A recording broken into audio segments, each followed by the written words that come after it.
Self-improvement techniques, change the P. Preston, Dr. Treat. Introduction. Things start out as hopes and end up as habits. Who am I? This or the other? Am I one person today, and tomorrow another? Am I both at once? A hypocrite before others, and before myself a contemptible woebegone weakling? Or is something within me still like a beaten army, fleeing in disorder from victory already achieved? Who am I? They mock me, these lonely questions of mine. Whoever I am, thou knowest, O God. I am thine. Dietrich Bonhoeffer, Letters and Papers from Prison, New York, Touchstone, 2001, 348. Yes, it is the inherent nature of the human condition that all things start out as hopes and end up as habits. In Chapter 1 you will learn the following.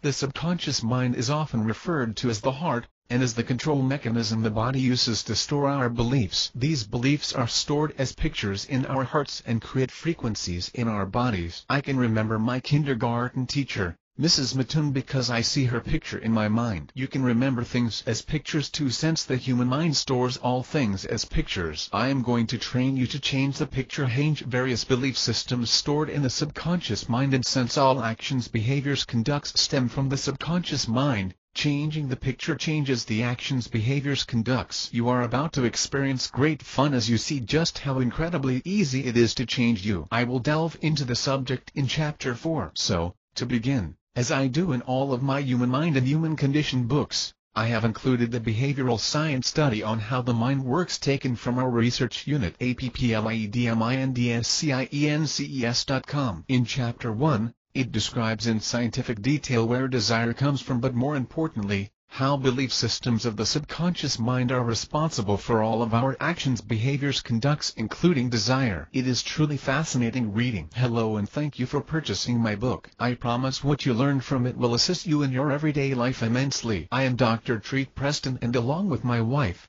Cynthia, we live in Auburn, California, and in and amongst the fir trees. Both she and I write for a living and work with hundreds of our readers to live a more satisfying and peaceful life. The quest for contentment through change seems to be getting more difficult every day, but I am going to show you why this is not true, so sit back and get ready to be wowed. I will easily admit this book contains a good amount of information, but I promise to pull it all together for you in Chapter 6 and leave no stone unturned in my efforts to get you to understand the book content. But it is human nature to simply define things as desirable or undesirable. We tend to think in black and white with nothing in between or beyond. One of the first lessons I will teach you is to think outside the box as you go through this book content. Some of the content will attempt to shake you loose from years of thinking one way and point you in a direction that may seem uncomfortable at first, but so not despair. This process will become easier and easier as you begin to work through the material. The way we think and the way we evaluate everything can be skewed from the start by not understanding something factually truthfully, but rather perceiving something to be one thing when it is completely different. So perception versus reality is important. In Chapter 1 you will learn that the human mind cannot tell the difference between fantasy and reality, and this is quite true. The human mind is very gullible and easily fooled. We see this with magic, sleight of hand, manipulation, falsehoods, advertising, and much more. We are easily fooled, and the reason why will become clear in Chapter 1. I use an example in Chapter 1 as to why the mind cannot tell the difference between fantasy and reality. This is why we cry watching sad movies. The conscious mind knows you are in a movie theater watching a movie, but your subconscious mind does not, so it emotes the same feelings in you as if the situation were real. You cry. In Chapter 1, you will learn a good deal about perceptions and reality and how the human mind functions with both, but it goes much deeper than faulty perceptions. The mind is trained to perceive or see the reality of any given situations. Okay, let's begin with Chapter 1 and laying a proper foundation to how your mind functions and controls you. You may have to read Chapter 1 over and over again until you get it. Let's do it. Chapter 1, Laying a Proper Foundation. As stated, I want to begin this book by offering an insight into the human mind as seen by behavioral science research. By doing this, I will lay a proper foundation to what I am about to teach. The mechanism of the human mind. Prior to the fall of man into sin as described in the Garden of Eden, man's spirit was hooked to God's infinite spirit. There was no death because God's spirit is infinite. Man is the only animal on earth that shares the eternality nature of God. The subject of eternal life has been a heated topic of man from the beginning of our existence. In Greek mythology, there is a story about a mortal youth named Tithonus. Aurora, the goddess of dawn, fell in love with the boy, and when Zeus, the king of the gods, promised to grant Aurora any gift she chose for her lover, she asked that Tithonus might live forever. But, in her haste, she forgot to ask for eternal youth, so when Zeus granted her request, Tithonus was doomed to an eternity of perpetual aging as a grouchy old man forever. In the movie Highlander, Angus MacLeod was born in 1518 as an immortal being. He could not die, and to me, the best part of the movie was the depiction of this immortal's agony here on Earth as he watched everything he loved die, forcing him to begin his life over and over again. He saw all of the ugliness which man had caused over 4 centuries. He witnessed the Spanish Inquisition, Waterloo, the atrocities of the Third Reich, and more. He saw the slavery and bigotry of the 18th century, the slaughter of the Native American tribes after the Civil War. This man's life was a living hell. There is a very big difference between the ways our feeble minds picture eternal life versus God's idea of eternal life. Our understanding comes from quantum physics and is limited within the time-space continuum. Life is your spirit, but the soul of man has usurped the spirit's position, and psychology is now forced to define how we live our lives based on the animating force of the soul instead of the spirit. As I said previously, the soul has usurped the spirit place as our animating force. Let's discuss this now. Body first person. When the body becomes our life, we live as animals. Body-mind in sync. When the soul becomes our life, we live as rebels and fugitives in a life of desires, emotions, and will-consuming entities. This is the position of mankind today. Mind first person. But when we come to live our life in the mind spirit and by the spirit, though we still use our soul faculties just as we do our physical faculties, they are now the servants of the spirit. If you live as a consuming entity, you will always lose. In other words, to get, you must give, you must sacrifice. Have you ever wondered why you have so many anxieties, phobias, worries and fears? The reality of this world is evil. So what is reality? I will tell you. This is reality. Life without war isn't possible either in nature or in grace. The basis of physical, mental, moral and spiritual life is antagonism. Health is the balance between physical life and external nature, and it is maintained only by sufficient vitality on the inside against things on the outside. Everything outside my physical life is designed to put me to death. Things, which keep me going when I am alive, disintegrate me when I am dead. If I have enough fighting power, I produce the balance of health. The same is true of mental life. If I want to maintain a vigorous mental life, I have to fight, and in that way the mental balance called thought is produced. Morally it is the same. Everything that does not partake of the nature of virtue is the enemy of virtue in me, and it depends on what moral caliber I have whether I overcome and produce virtue, good character. Immediately I fight, I am moral in that particular. No man is virtuous because he cannot help it. Virtue character is acquired. Psychology only studies the observable aspects of the mind and discounts the unseen or intangible aspects of the human mind. Behavioral science attempts to study the intangible aspects of the human mind, how you do the things you do, and more importantly why you don't do what you should do. There is no such thing as commercial psychology versus personal psychology. The mind uses the same mechanism to evaluate all types of relationships. Everything we do revolves around relationships. We relate to our environment, our friends, family, co-workers, other people and even our pets. We are social animals. The mechanism of the human mind. Belief systems plus thought plus delight equal action, behavior, conduct. Conscious mind. 5 senses, sight, hearing, taste, touch, smell, ESP women only. Subconscious mind. Intellect, experiential, empirical. Do, desires, emotions and will. The human psyche. Differences between genders.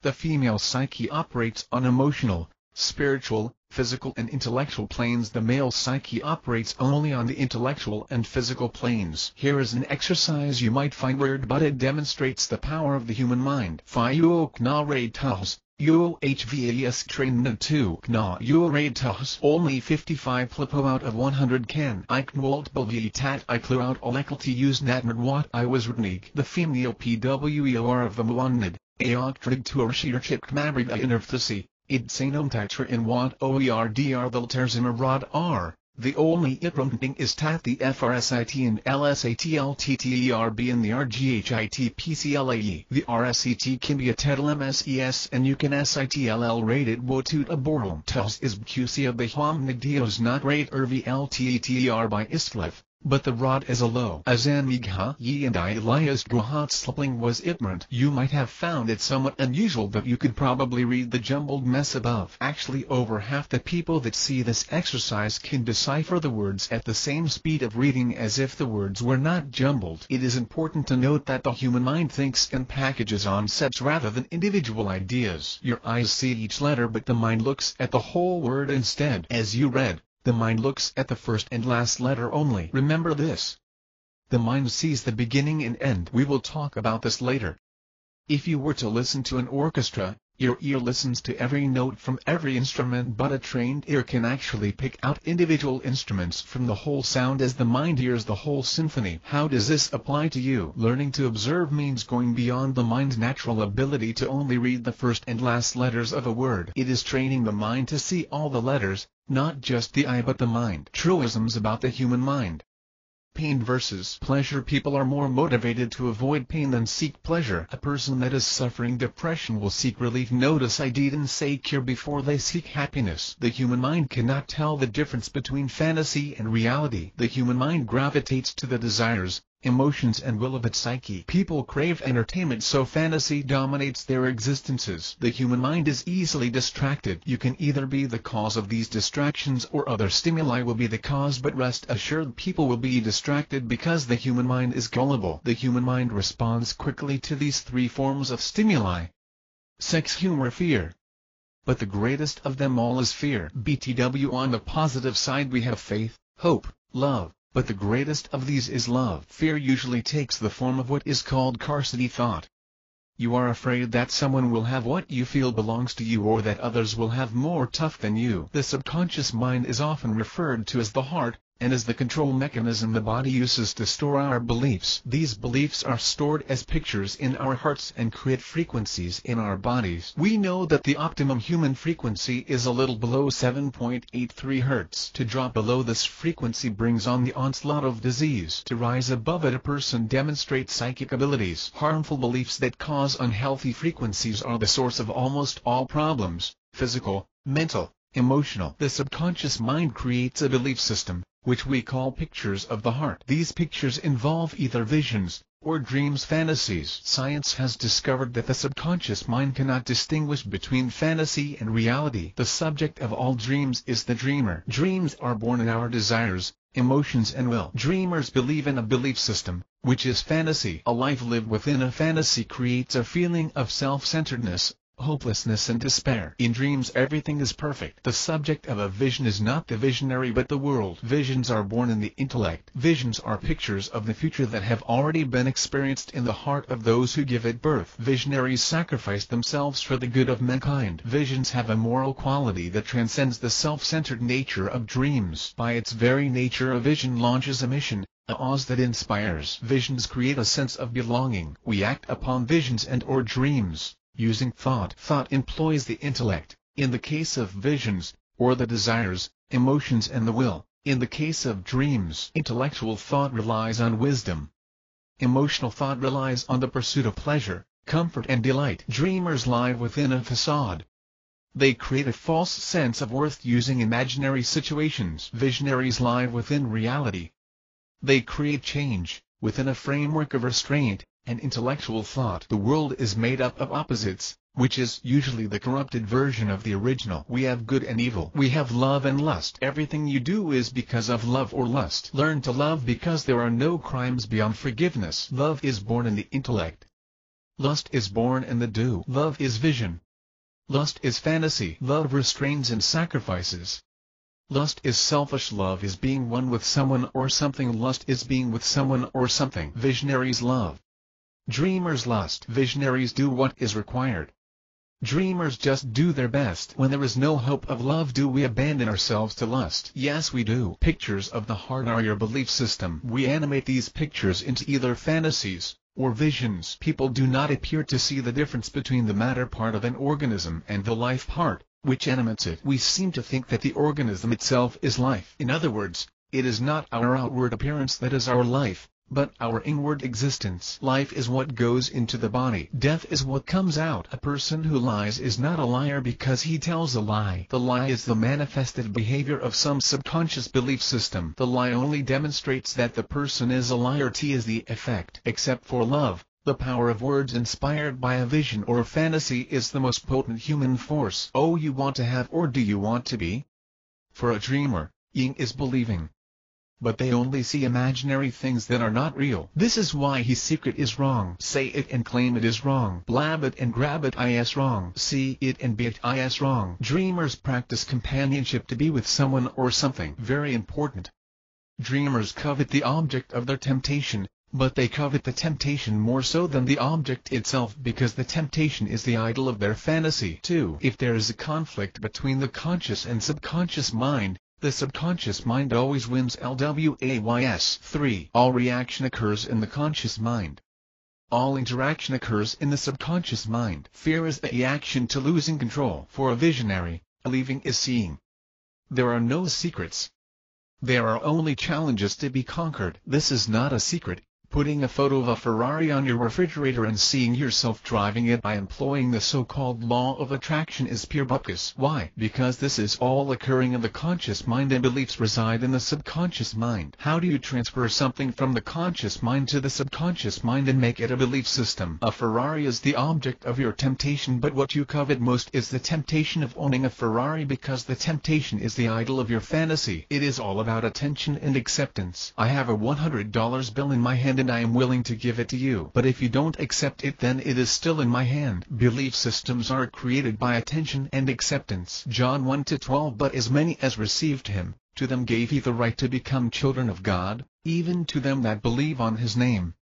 Human things must be known to be loved, but divine things must be loved to be known. Believing is seeing. Let's talk about goals. Which of the following goals are good goals? To want to get married and have a wonderful, happy, loving marriage. To want to have children who are happy, successful, and loving. To have a successful, fulfilling and rewarding career. Is it a good goal to want to have fun, bonded, loving, and meaningful relationships with other people? Which of the listed goals are good goals? None of them. You should never have anything for a goal that is not 100% under your control, and each and every goal should be motivated by love. Almost all goals that we have in our life are wrong. Everything that we do because of a goal we have. When we get up in the morning, it's because of some goal that we have.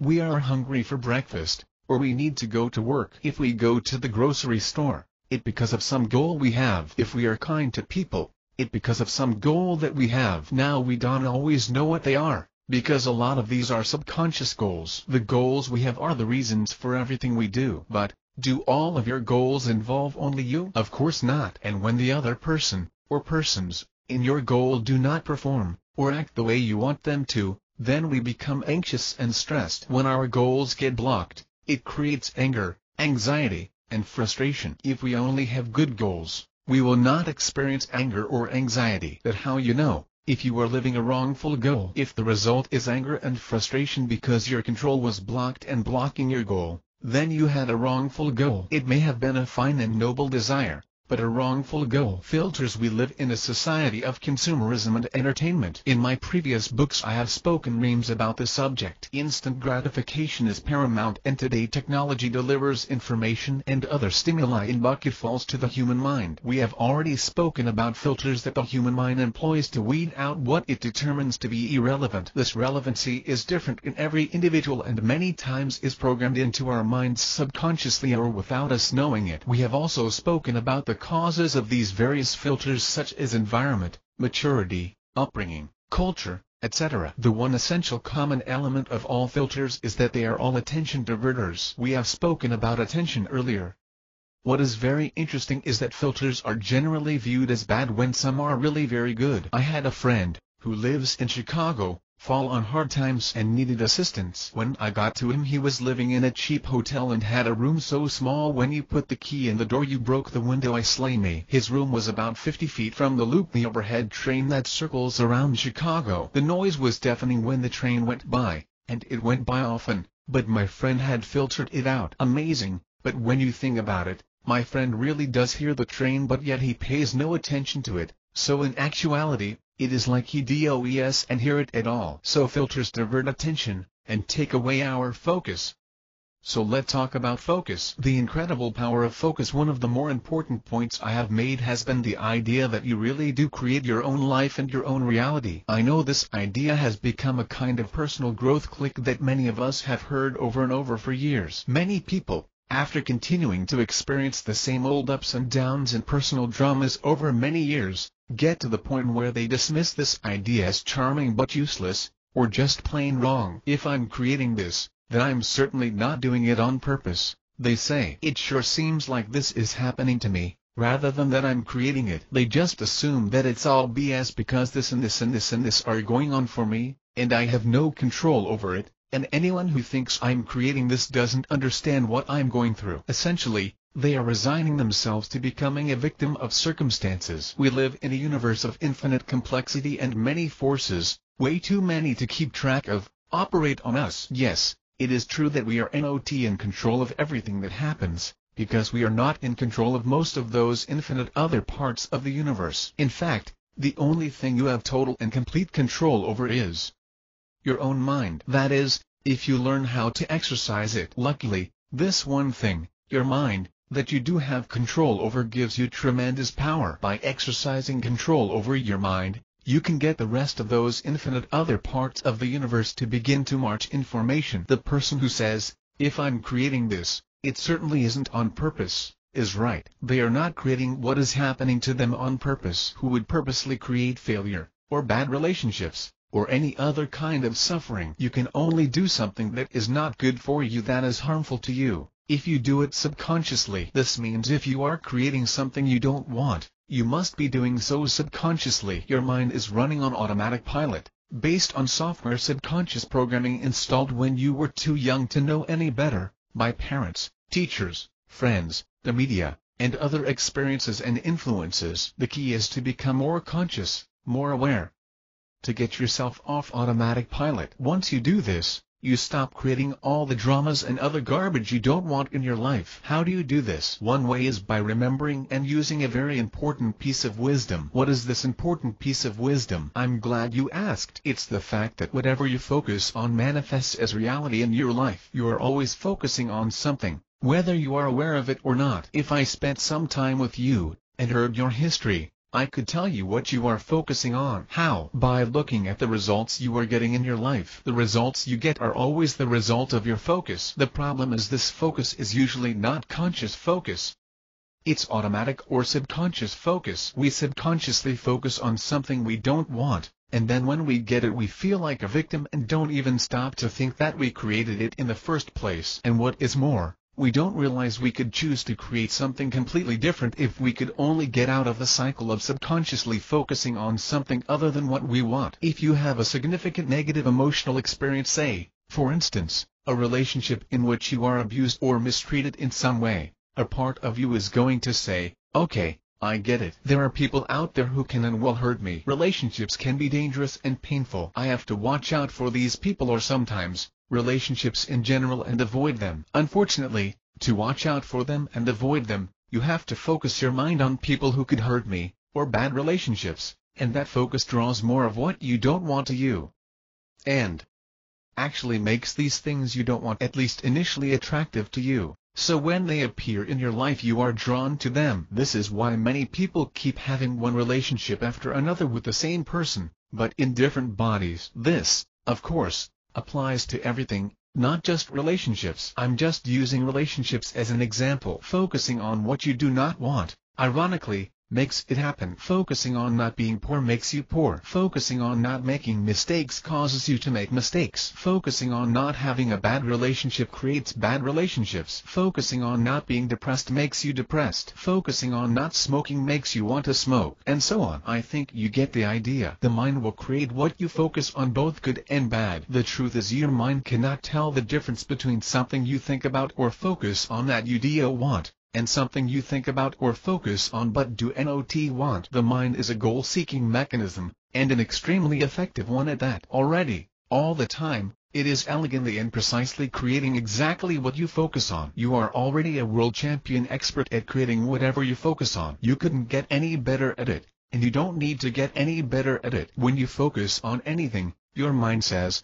okay, we can do that, and starts figuring out how to do it. It doesn't ask whether you're focusing on it because you want it or because you do not want it. It always assumes you want what you focus on, and then it goes and makes it happen. The more frequent and the more intense the focus, the faster and more completely you will create what you have focused on, which is why intense negative experiences create intense focus on what you do not want, and tend to make you recreate what you don't want, over and over. Most of the time, for most people, all the focusing and thinking is going by at warp speed, on automatic, without much, if any, conscious intention. Your job is to learn how to direct this power by consciously directing your focus to the outcomes you want. Once you do, everything changes. This does, however, take some work, because at first you have to swim upstream against the current of your old, unconscious habits, and the current can be swift and strong. Trained observation actually teaches you to focus on what you want. First, you have to discover all the things you focus on that you do not want, and I'm willing to bet there are quite a few, way more than you think. To the degree you're getting what you don't want, you are focusing, albeit subconsciously,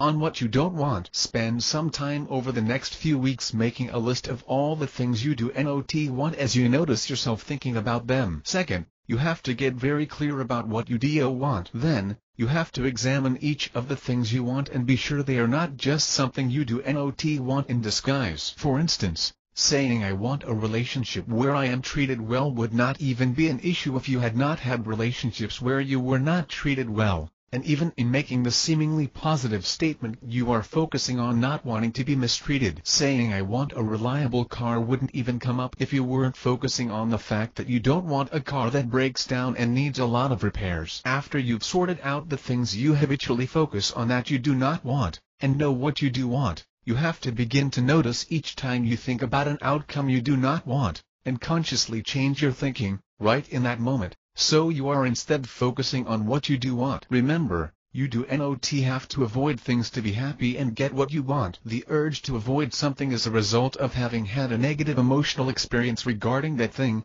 and trying to avoid things requires you to focus on them, which tells your brain to create them. Not good. You will be surprised how often you are thinking about what you do not want, how difficult it is to catch yourself doing it every time, and, most of all, how difficult it is to switch your thinking to what you do want. There is a strong momentum to keep thinking about that thing you want to avoid. As I said, the current is strong and swift, especially at first. The solution: practice, practice, practice. Persistence, persistence, persistence. It's a very good idea to write down what you want, very specifically, so that your fairy godmother, were she to read it, would know exactly what to give you without any additional explanation. Then, read what you have written to yourself, preferably out loud, several times a day, while seeing yourself, in your mind, already having what you want. Believing is seeing and not the other way around, as the world teaches you. The more emotion you can bring to it, the better. Then, take whatever action is available to begin moving toward what you want. A good time to do this reading and visualizing is when you first wake up and before you go to bed. I know this is work. Do it anyway. There is a price for everything,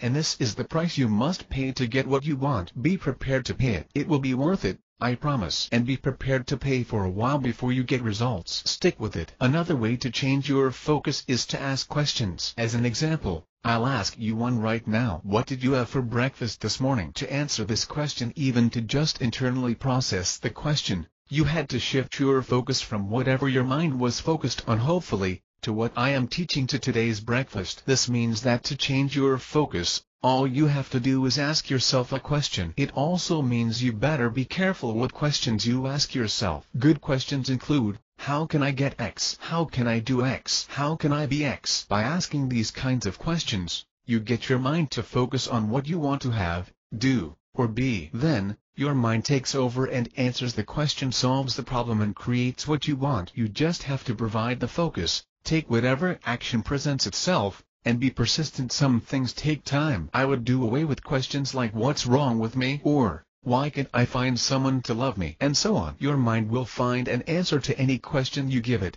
including these disempowering questions. Learn to say, how can I, when you don't know what to do, instead of I can't, and if you are persistent in asking you will receive the answer, every time. Learn to be conscious in what you focus on and your whole life will change. This all may seem very utopian to you, or overly simplistic, or like a lot of work. I assure you it is not utopian. It's the way all successful people think. It is simple, but not simplistic, and yes, it is work. At first, the great Napoleon Hill, who spent over 60 years studying the most effective and most successful people of the 20th century, concluded that, without exception, whatever the mind can conceive and believe, it can achieve. He at first suspected there had to be exceptions, but toward the end of his life he said he had to admit he had not found any. Let's go over that again. Whatever the mind can conceive and believe it can achieve. It will take some time to learn how to consciously focus your mind. It will require some effort. You will fail many times, and it will seem difficult. But at a certain point you will get it, and at that point it will become as automatic as the unconscious focusing you have been doing. When that happens, a whole new universe of power will open to you. More on focusing. Be not conformed to this age, but be transformed by the renewing of your mind, in order to prove by you what is the good and pleasing and perfect will of God.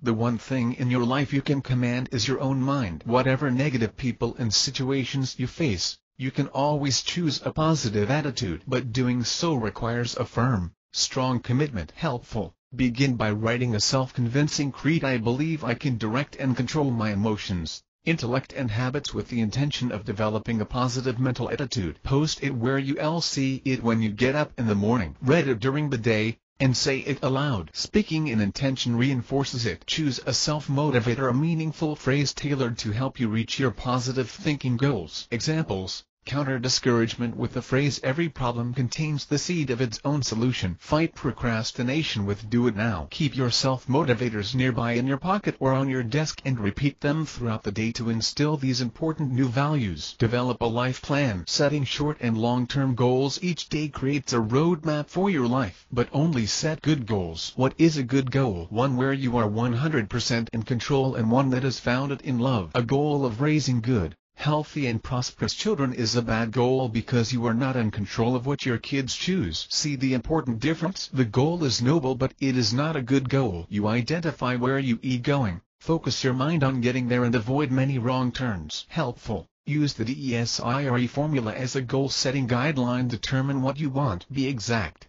and express the goal positively. Say what you want to be or do rather than what you don't want. Evaluate what you will give in return. How much work will you do to turn your plan into action? Set a date for your goal. Be realistic, allowing enough time without postponing it too long. Identify a step-by-step plan. Devise immediate, small steps to get started. Repeat your plan in writing each and every day, morning and evening. Read your plan aloud as you picture yourself already having achieved your goals. Writing out your daily goals helps maintain your motivation. Keep them in your pocket or purse to read frequently throughout the day. The power of visualization. Because visual images reach into our deepest mental levels, I have found pictures to be profound motivational tools. Why? Remember, the mind holds everything as pictures. Helpful. Make a list of personal qualities you want to develop. Write down the names of people with whom you would like to have better relationships. Now clip pictures from magazines and newspapers that symbolize your goals. Example: if generosity is your chosen quality,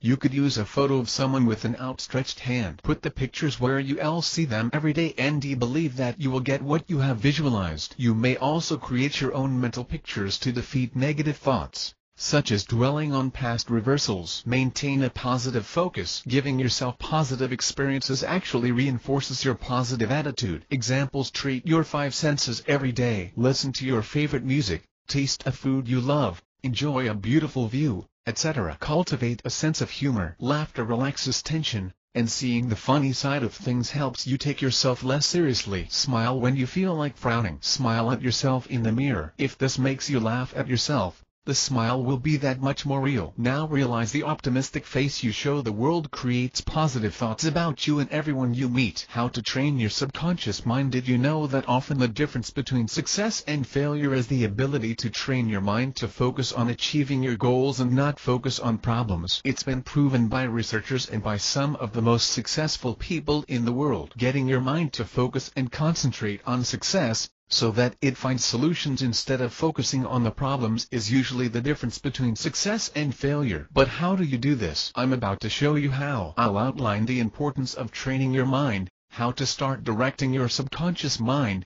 and how to keep your mind focused so that you constantly achieve your goals and live the life you want. Disciplining your mind so that it is focused on your goals is crucial to your success. If your mind is not trained to focus on and achieve your goals, then you really have little chance of success. Your conscious mind is a direct link to your subconscious mind. So if your mind is focused on your goals and is trained to achieve those goals, then your subconscious mind will also be focused on those goals and will attract the situations and opportunities for you to achieve the success you want. It's really that simple. The minute you get distracted for a prolonged period, you lose sight of your objective and fail to accomplish those goals. In order for to enjoy success, the mind has to be regularly focused on your goals. You can't stay focused for short bursts and expect to get results. Think of it this way. You're riding in a car driven by your personal driver, and every time your driver asks you where you want to go, you simply say, "I don't know." Wherever you want to go is fine with me. Then when your driver takes you to the place of his choice, you complain and say,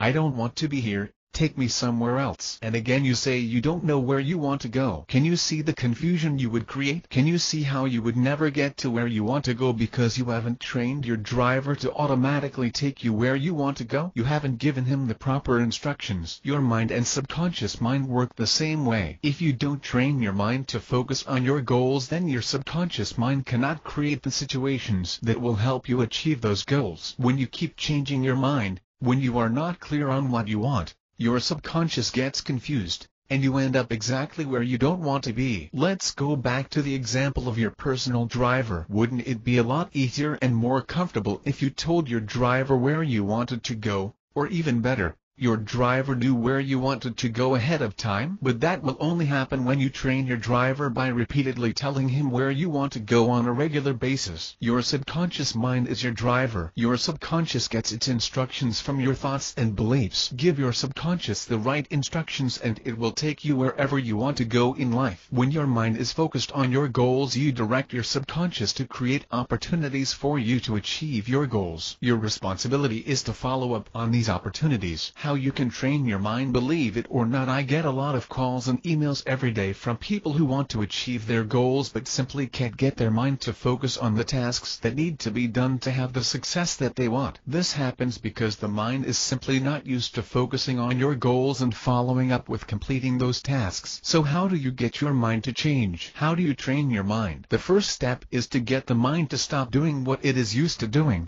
or break the pattern that you've been following for so long. This will require some effort, but the reward will allow you to live the life you want and enjoy the level of success that you want. To retrain your mind and direct your subconscious mind, you start by paying more attention, so that when you see yourself getting distracted and not following up on things that you wanted to do, you take a step to break the pattern. You can break the pattern by doing something else. For example, you can start following up on what you had planned to do. You can create a list and follow up with it regularly to see if you are on track. One thing that always works is to think about your goals every morning. As you're in bed, think about your goals and think about what you can do to achieve them during the day. If you find that you constantly say, "I don't know what to do to achieve my goals," then you're not looking for answers in the right place. Take a look at what other people have done to achieve similar goals and see if you can follow the same process. For example, if you want to make more money, take a look at someone else who has made a lot of money and see what they've done. Can you follow their process? Maybe you can even talk to them about the process. If you want to meet someone and be in a healthy relationship, talk to a friend who is in a successful relationship and find out what they did. By doing the above exercises, you train your mind to focus on finding solutions while at the same time you direct your subconscious mind to create the opportunities for you to succeed. And you begin to create a new pattern of thinking and you start to train the mind to work differently. You're now telling your driver where you want to go. This eliminates the confusion and allows you to achieve your goals. You are not going to magically get your mind to focus or concentrate without you taking some form of action. When you finally do take some action, your mind will still resist, but as you continue taking action, the resistance will subside. Repetition. So what action can you take? First, start with the exercise I just outlined above. Next, Meditate. Meditation is one of the best ways to relax and calm your mind while training it to focus on what you want. When you meditate, you actually start to clear the clutter that dominates your mind. Make the time. Finally, it seems a lot of people have come to believe that they just don't have the time to achieve their goals. If you are one of the many who have such a belief, then you've really convinced yourself that your goals are not worthy of your time. Because if they were, you would make the time for them. I'm not talking about spending an entire day or even a few hours. It's only a few minutes at different intervals. Why try to get everything crammed into 1 hour? Why not try to think about your goals at different intervals during the day? For example, you may have a few minutes while you're taking a walk. Think of your achieving your goals. You could also do this while you're taking a shower, driving, walking, anytime. Here's a suggestion. The next time you are driving or taking a shower, pay attention to your thoughts. Are these thoughts actually working for you or against you? Would it be better to focus on your goals or keep recycling the negative clutter or junk in your head? The choice is yours, and taking action is really about taking a small step. You don't need to spend hours meditating. Even if you simply meditated for 5 or 10 minutes a day, you'd be able to increase your ability to concentrate and focus by 100% within a matter of days. Do it for weeks or months and you'll have dramatic results. How to put your mind to sleep quickly and rest completely. If you often lay awake, unable to put your mind to rest while you're tossing and turning, you're going to love what you're about to read, because I'm about to share with you one of the most powerful methods for quickly shutting off your mind and drifting off to sleep. As you may already know, your mind must be in the alpha brainwave stage to fall asleep. This is the stage your mind enters. You're still conscious, but your body and begin to relax. It enables your more rampant and conscious mind to turn off as you enter the realm of sleep. We all know how it feels when you're lying awake in bed trying to fall asleep. It seems like your mind is running on hyperspeed. It's almost like you're thinking 10 times faster than when you're just normally awake and alert. In fact, if you experience this often, I can tell you for a fact that your mind is working harder than it is when you're not trying to fall asleep, and there is a very good reason for it. Here's why this happens. In my books and articles on sleep, I often teach a principle: what you focus on expands. You see, your mind responds to focus, and it goes hand in hand with the law of momentum. What is the law of momentum? Quite simply, energy in motion tends to stay in motion. Energy stopped tends to stay stopped. In other words, if you take action in your life and begin to create success, you will experience more and more success every day. Success breeds success. On the other hand, if you sit your butt down on the couch to watch TV and say, AWW, just one show, I'll only watch one show, very soon you'll be sitting there for 4 hours, and you'll watch 5 or 6 shows. The law of momentum is everywhere in life, in physics, with your body, and most importantly, with your thoughts. You see, your thinking is very predictable. It all works on the law of focus and momentum. Your mind is like a big ball of potential thinking energy, just waiting for you to give it a direction to think wildly into. It awaits and responds your every command. It's an exceptional tool, except most of us aren't very experienced at controlling this amazing tool. In fact, a lot of people aren't even aware that they can control it, and this is where sleep problems come in. Imagine your mind like a giant overflowing lake that's just waiting for an outlet to pour into. Slowly, when it finds an outlet, it begins with a trickle of water. That trickle turns into a stream. Then, that stream turns into a small river. Pretty soon, the small river is a giant unstoppable waterfall. Your thoughts work in the same way when you're trying to fall asleep. For example, you're lying in bed, frustrated, forcing your mind to not think. I just want to get some sleep. Stop thinking. Okay, starting now. I won't think anymore. No, think nothing. My life is nothing. If only I would finally get motivated in my job. Maybe I would finally create the income to start traveling instead of dealing with these problems. How can I? I'm thinking again. Stop it. You get even more frustrated, and repeat the process over again in a few minutes. So how do you stop it? It's easy. You see, you can easily control your thinking, except most people aren't aware of the tools necessary. The good news is, I'm about to give you the 3-step handbook to controlling your mind. Here are the 3 universal steps that will enable you to not only stop thinking, you'll also be able to lower your brain waves into the alpha brain state, which will quickly let you enter sleep. Awareness. The first step to changing anything is becoming aware that it's happening, especially if it's your mind. Pretend your mind is racing, and you finally realize that you were thinking. Most people at this stage get extremely frustrated and try to force the mind into submission. It doesn't work. Why? Because what you focus on expands. The more frustrated you get, the more you are focusing on frustration, so you'll get even more frustration and more thinking on and on. So the first step is to simply become aware of the fact that you were thinking. Nothing more. When you notice that you were thinking, smile to yourself, and say, I just noticed myself thinking. Interesting. Now notice what happens inside of you when you do this. Something very profound. If I just noticed myself thinking, perhaps there are really two completely separate identities running your life. There is the I and there is a self. The I is the real you, the higher being, the I behind the mind, that runs the show, the heart, the soul, the true conscious being, the choice maker. The self is the mind. If left to run the show, it will run in endless circles until the edge of insanity. The moment you do this, the moment you become aware, you are no longer a slave to your mind. You have won. After you become aware, do nothing. Just lay there for 3 seconds and notice how it feels to be present in who you really are, not the mind, but you, the I. There is a great feeling of peace behind the presence in the I. Why? Because when you are aware like this, you're aware of the power of your choice making. You now have the power of choice. Relaxed focus. What you focus on expands. Now that you have become aware of your thinking, all you have to do is direct your mind into a place that will bring you into a deep, deep place of relaxation. Think about it. If before your mind will relentlessly race into any direction you give it, why not pick a direction that will give you peace and restful sleep? But most people don't know what that direction really is. It's really easy. If you focus on anything your body does or feels subconsciously, you will begin to become more and more realized. For example, your breathing, the feeling of the pillow on your head, the sounds of nature outside unless you live in the city, the warmth of your body. These are all things that happen, yet your conscious mind doesn't think about them. As you know, what you focus on expands. So what would happen if you focused on something that is happening in your subconscious? That's right, your conscious thinking would diminish, and your subconscious mind would begin to take over the entire process of you falling asleep. It really is that simple, and it works every time. The easiest one is your breathing. And I promise you, if you just try this tonight, you will be shocked when you wake up in the morning. Wow, it worked. Repetition, as I said. The easiest one to focus on is your breathing. In the beginning, you'll find this easier said than done. Let me walk you through it. Begin by taking your focus onto your breathing. Take a deep breath in. Hold it for a short while, and slowly exhale. Count 1. Breathe in again.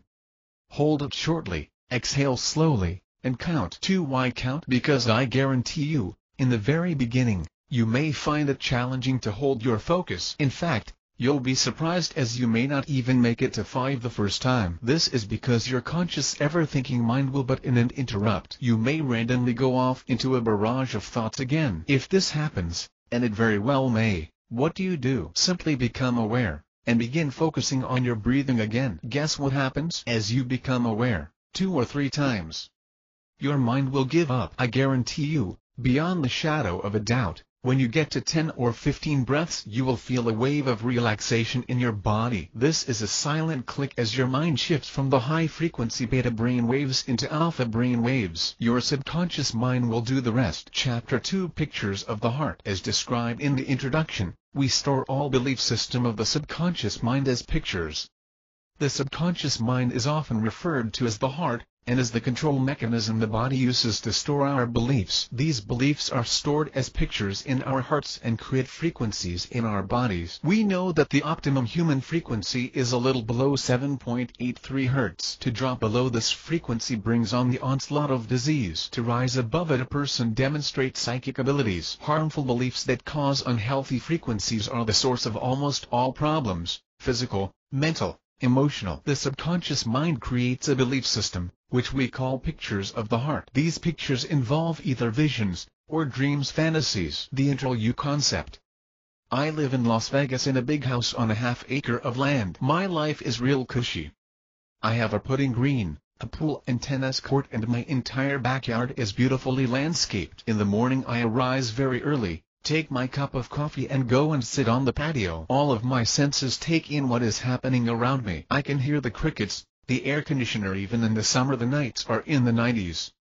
I can even hear the water ripple in the pool as the breeze blows. The cars on the street behind my house often speed down the street, and I can watch an owl as it sits patiently for its prey. My point in telling you all this is that once I project my senses outward, away from myself, I can see and hear everything. I am no longer the enter of my existence. My mind is not employing any of the filters I have accumulated throughout my life. I am sitting quietly and observing. Now look at the picture below. An untrained observer will insert themselves in the picture by telling a story. This story is different between genders as well as maturity, but one essential common element of the story will be that it really has nothing to do with the woman.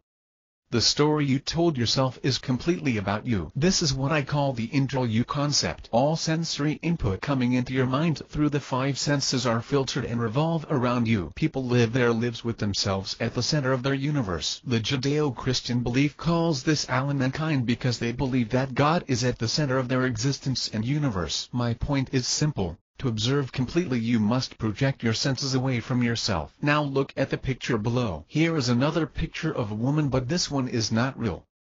It is an animated version. The story you would tell will be different, or there would be no story at all. But if there were a story, it would also revolve around you, because every fantasy you have is perfect where you are perfect too. Okay, does a person project themselves outward so that complete observation can occur? Is it a matter of free will? Let's talk about this for a moment, and then at the end there will be an exercise that begins teaching you this very attribute. Free will. Much experimentation has occurred on the subject of free will. Does free will exist, and does it act on the brain via attention? I cite Ben Libet's now famous experiment in which subjects were asked to flex their wrists whenever they chose while being monitored by devices on their scalps, which were designed to measure the readiness potential associated with preparation for movement. On average, the readiness potential was detected 550 milliseconds before movement occurred.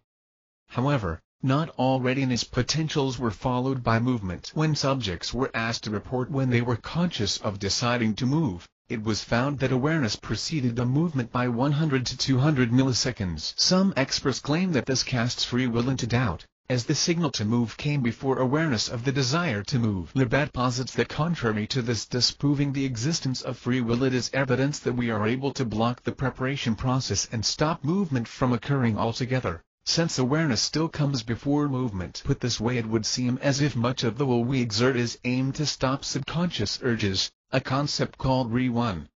Libet believes that free will is not just the power to veto unbidden urges, though he claims that free will is an active force. Pointing to a plethora of experimental data, he says that willful mental effort is correlated with activity in the prefrontal cortex. Repetitive. Remember, most learning is repetitive. Automatic acts do not induce high amounts of activity in this area, whereas tasks involving concentration do. Concentration or focus is a very important concept we will discuss more later on. Schizophrenics show unusually low activity in this area, corresponding to lack of control. Patients with lesions to the prefrontal cortex respond reflexively to environmental cues, performing actions with no thought. From the experiments cited, it seems clear that this area of the brain is necessary for willful action, which Libet says in turn influences the brain. What is all important to this theory is attention. Selective focusing of attention filters out distractions and makes one concentrate on one or a few particular elements present in sensory input. Although the data one receives is the same whether one is paying attention or not,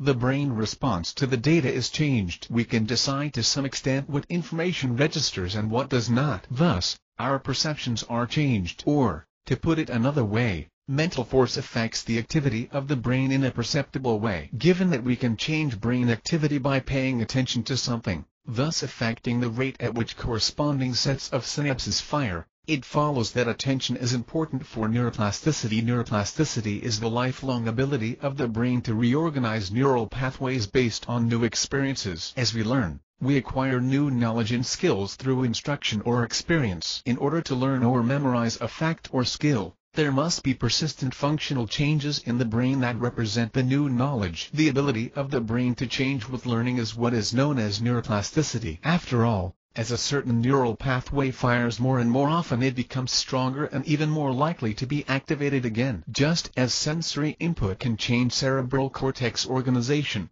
PET scans have shown that attention can to remember this fact because it is extremely important. Libet even goes so far as to say that our mental states shape what we perceive more than the original stimulus does. WOW. Did you understand this last comment? Our perceptions shape our responses and actions more than the reality or original stimuli. Reality versus perception again rears its ugly head. Our mental states, the life force of focusing, shape what we perceive more than the original stimulus. In other words, we are what we perceive and reality takes a back seat. But we observe completely when our focus is away from ourselves. This is very similar to Zen philosophy but more pure. Zen is about observation of what is. Now, the hat is as the hat is below your filters and assumptions. In other words, the goal and point of Zen is to watch your mind as it meaning makes, while not attaching to either the process or your assumptions. In this way, the mind sort of slides to the side, and you peer past the mind games to the essential emptiness of everything. I don't believe this is true because Zen implies detachment and emptiness, and I cannot abide either one of these. But what is certain, focusing your attention away from you will cause you to observe everything around you. Chapter 3: Changing the Picture. Corrective Methodologies and Protocols Using Energy Psychology Techniques. Protocol number 1. Removing pictures of the heart. The subconscious mind creates a belief system, which we call pictures of the heart. These pictures involve either visions, or dreams, fantasies. Science has discovered that the subconscious mind cannot distinguish between fantasy and reality. This is the foundation of problems that occur within the human mind. Perhaps the biggest problem people who are suffering from chronic emotional or physical disorders have is gaining access to a healing method that addresses the reason why the body and mind have failed to heal itself. Applied Mind Sciences solves that problem through bioenergetic testing, which can be done over the phone. It is totally unnecessary to see the patient in person. Applied Mind Sciences is therefore extremely accessible, and it addresses the bioenergetic system where all the healing codes are stored and communicated to the body systems. Note: bioenergetic testing involves the use of medical machines such as an MRI to track and test the energy fields of the body. A lie detector machine is another example of bioenergetic testing that is outside the realm of medical testing. Many traditional therapies actually are treating symptoms rather than the underlying energetic dysfunction. We believe people have a built-in biodynamic mechanism to bring about and maintain healing, but sometimes this healing process becomes dysfunctional due to various forms of interference. The best form of healing is to remove whatever is hindering the body from healing itself and to give it access to its own healing mechanisms. A picture is worth 1,000 words. Envision a picture that conveys something beyond words. It may be a vacation picture at a place of incredible beauty. It may be a painful picture of a challenging time in your life. It may be a prized picture that exudes love and is a constant source of strength. Recent brain research indicates that all data is encoded in the form of pictures. Owner Manual for the Brain,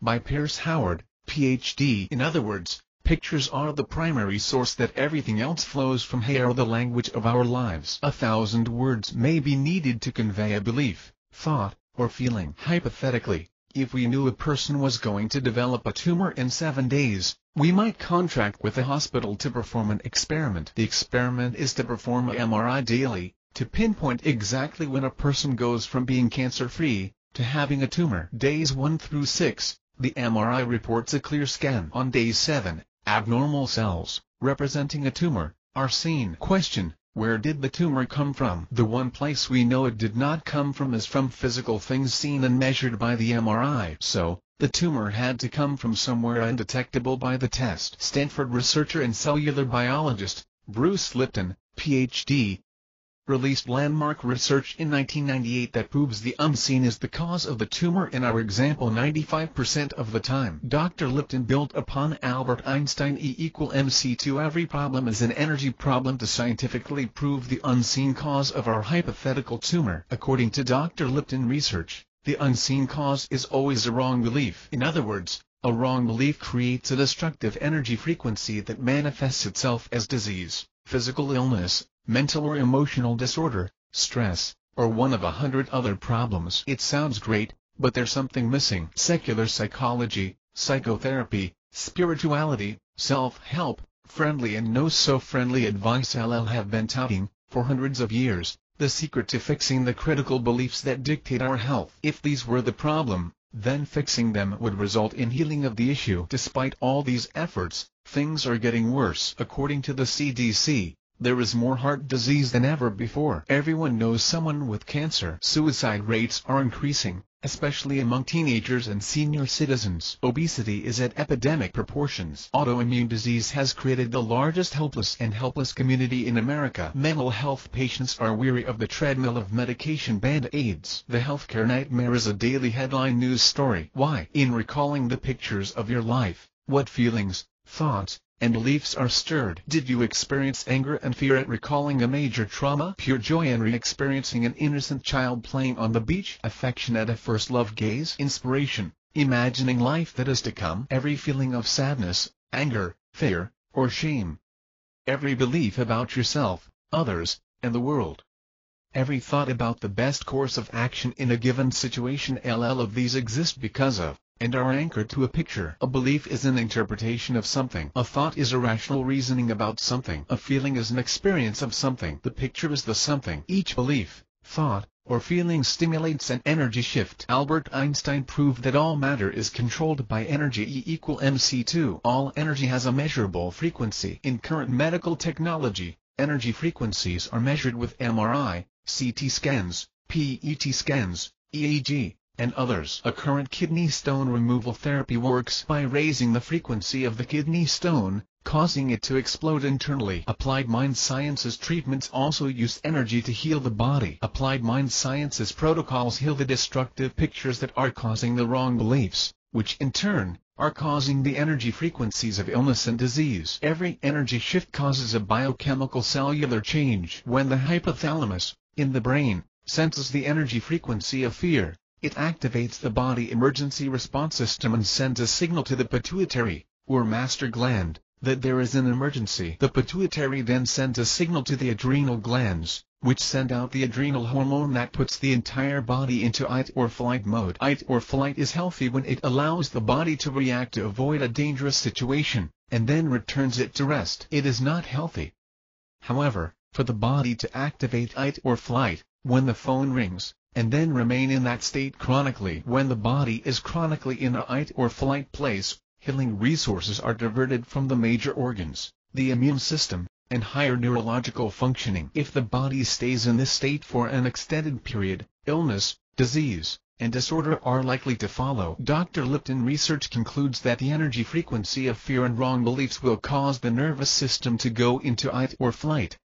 Every wrong belief is an interpretation of fear pictures. A negative biochemical cellular change can result in illness, disease, and disorder. The above process that activates fight or flight can lead to a health crisis knee cell at a time. Dr. Lipton proved that every cell is either in growth mode or self-protection mode at any given time. A cell in growth mode is healthy and impervious to disease. A cell in self-protect mode is closed to needed resources of the body and is vulnerable to dysfunction and disease. Cells switch from growth to self-protect mode when the HPA axis fight or flight is activated. The HPA axis is wrongfully activated by the mistaken perception of danger. A destructive picture leading to a wrong belief always causes this mistaken perception of danger. Heal the picture, heal the problem. The biodynamic mechanism of the body that, when activated, heals the destructive pictures of the heart. We know this is true because people report the picture or memory changing before their eyes. People report that their sickness,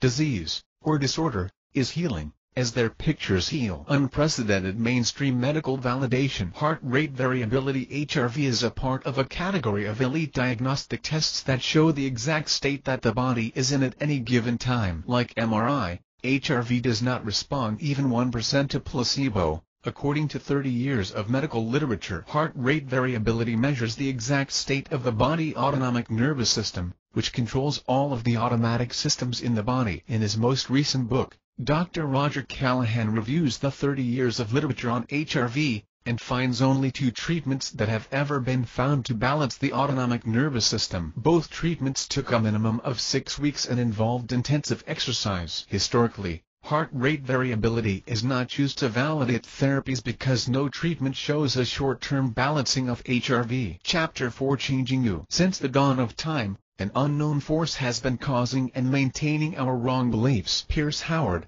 Ph.D., in his recent book, The Owner Manual for the Brain, cites research that concludes that all information is stored in the form of images. These images are the real problem. It's almost impossible to heal any problem long-term without fixing the underlying picture. If this picture is not healed, fixing the cell, belief, or feeling is usually a band-aid, allowing either the same problem to recur or a new problem to manifest. Here the evidence, of 2,000+ people who used self-treatment protocols as described, 99.5% healed completely or dramatically. No one who has done self-treatment protocols, as prescribed, has developed a major disease while doing it. Unprecedented in 30 years, HRV results show immediate balancing of the autonomic nervous system previously believed to be impossible. Why is this so? According to Pierce Howard, Ph.D., and many others, the picture is first. If you fix everything but the picture, you still have the problem. If you fix the picture, and nothing else, all of the problems heal. How is this so? The biodynamic mechanism in the body fixes the destructive underlying pictures,